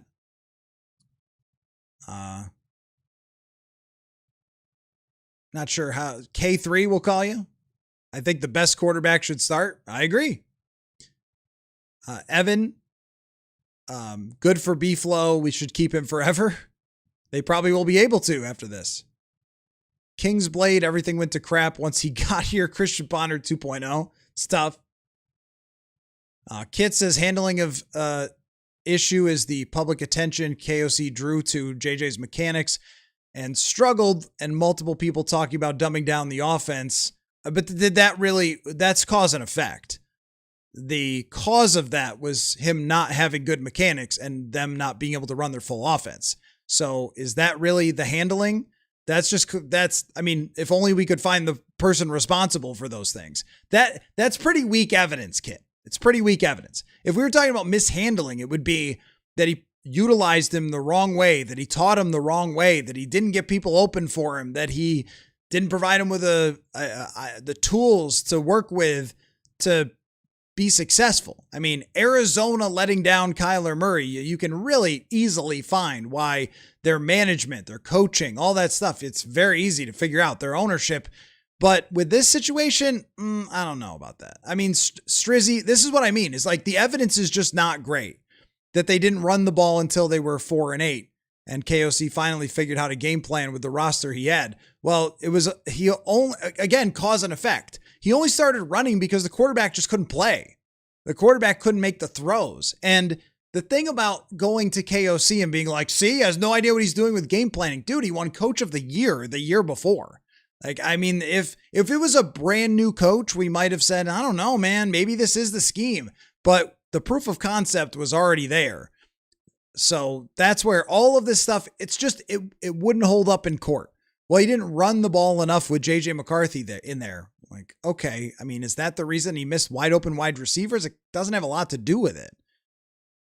Also, when they run play action, he wasn't very good at it. When they did short game, he wasn't very good at it. So if you have to, and that's the thing, that was always the anti-McCarthy draft argument, was if you have to be able to be a great running team in order for him to win games, then that's not really a quarterback that you want to draft. Skull Shadow, it wouldn't surprise me for Teasley to push to get a Bell Cow running back. I wouldn't be surprised in that either if they wanted to go get an improvement at running back after this year. Though I do like Jordan Mason a lot. I think he kind of went under the radar. Kingsblade, McCarthy's rookie contract with the Vikings runs through 2027 because he was a first-round pick. His deal includes fully guaranteed fifth-year option. Yeah, yep. So that would keep him through 2028. If it went really well, then somehow, under some circumstance, Murray gets hurt, JJ's awesome, you're not screwed as a franchise because of the rookie contract. Drew, you don't have to Google if Seattle wanted JJ McCarthy. You just have to ask the GM. Don't think he's going to say. Not publicly anyway.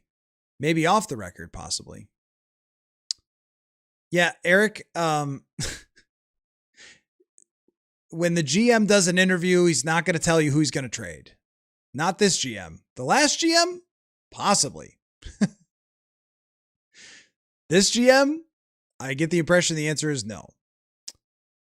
Oops says not trading him before the season. They'll see what the outcome is of this season. That's what I think too. Or at least they wouldn't do it before the end of training camp. The end of training camp, they might. Evan says, what's the over-under on plays called by Nolan Teasley in the preseason? Why would he be calling plays? I'm not sure what you mean.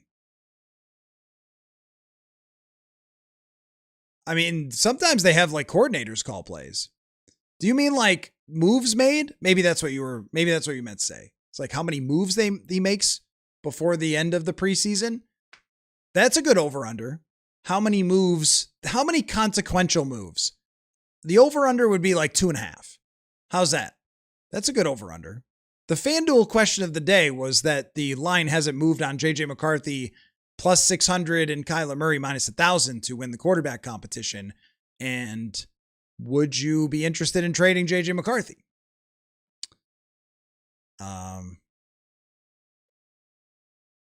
So anyway, I think we've covered most of the ground. I just wanted to make sure that I didn't miss any questions that were outside of this, because we've definitely covered the JJ issue. Axton says holding on to really good players for too long has been an ongoing problem for the Vikings. I believe they held on to Dalvin Cook for too long. That is absolutely true. And Seattle moving on from like DK Metcalf and Geno Smith, that might be something to consider there. But that was where Kwesi actually did his best work when he moved on from those guys. BM suspicion is that the Wilfs take great pride in their organizational player ranking, and they would rather reward for past performance than end a player on bad terms. Generally speaking, maybe that is true, but I think the reason they do that is that they're usually in a position where they're coming off a season where they either disappointed and need to get to one more level. So that's like a 7-9, 7-10 season, or they just won. And so they want to keep their guys. And that's every season. Pretty much. I think that's why it is. You're right. Sam Darnold BM does have a rare ability to never take a shot at anyone. But also, like, listen to any quarterback press conference. I mean, most of them handle, even if they're more detailed than Sam Darnold, they handle the press conferences with maturity, even in a quarterback competition. So anyway, hopefully I didn't miss too many of your questions and comments, because so tomorrow, here's what you can look forward to as I scroll a little bit. What I look forward to is the minicamp practice, and then I'm going to talk with Emily Liker after practice, I think. One of the days is Tyler Dunn, another day is Emily Liker, and another day is Dane Mizutani. And you're going to find out along with me which those are because I can't remember how I booked them. But we'll have guests each day from minicamp after watching practice. So we'll be sweaty, possibly rained on, hopefully not on Wednesday, but it looks like it could be inside. Either way, breakdowns of the practice, bigger storylines that have come from minicamp, what we heard at podiums and from players and all that sort of stuff. It will be quite a fun time. So thank you guys for joining me for a very entertaining live, stream here and conversation. And we'll definitely do that again. Oh, thank you, Christopher, for the super chat. Thank you very much. Just saw that before I hit the button here. So really appreciate that. Thanks, Christopher. And always appreciated, but never required to get your comments on the show. So thanks for everybody for engaging in a fun conversation, and we'll see where it all goes. Now there's a new GM. I have no idea what they're going to do next. So we shall see, but there will definitely be a lot to take away from minicamp, hearing from Flores, hearing from Matt Daniels, Kevin O'Connell. Off we go. All right. Thanks everybody. Enjoy the rest of the basketball game because that's where I'm going right now. Football.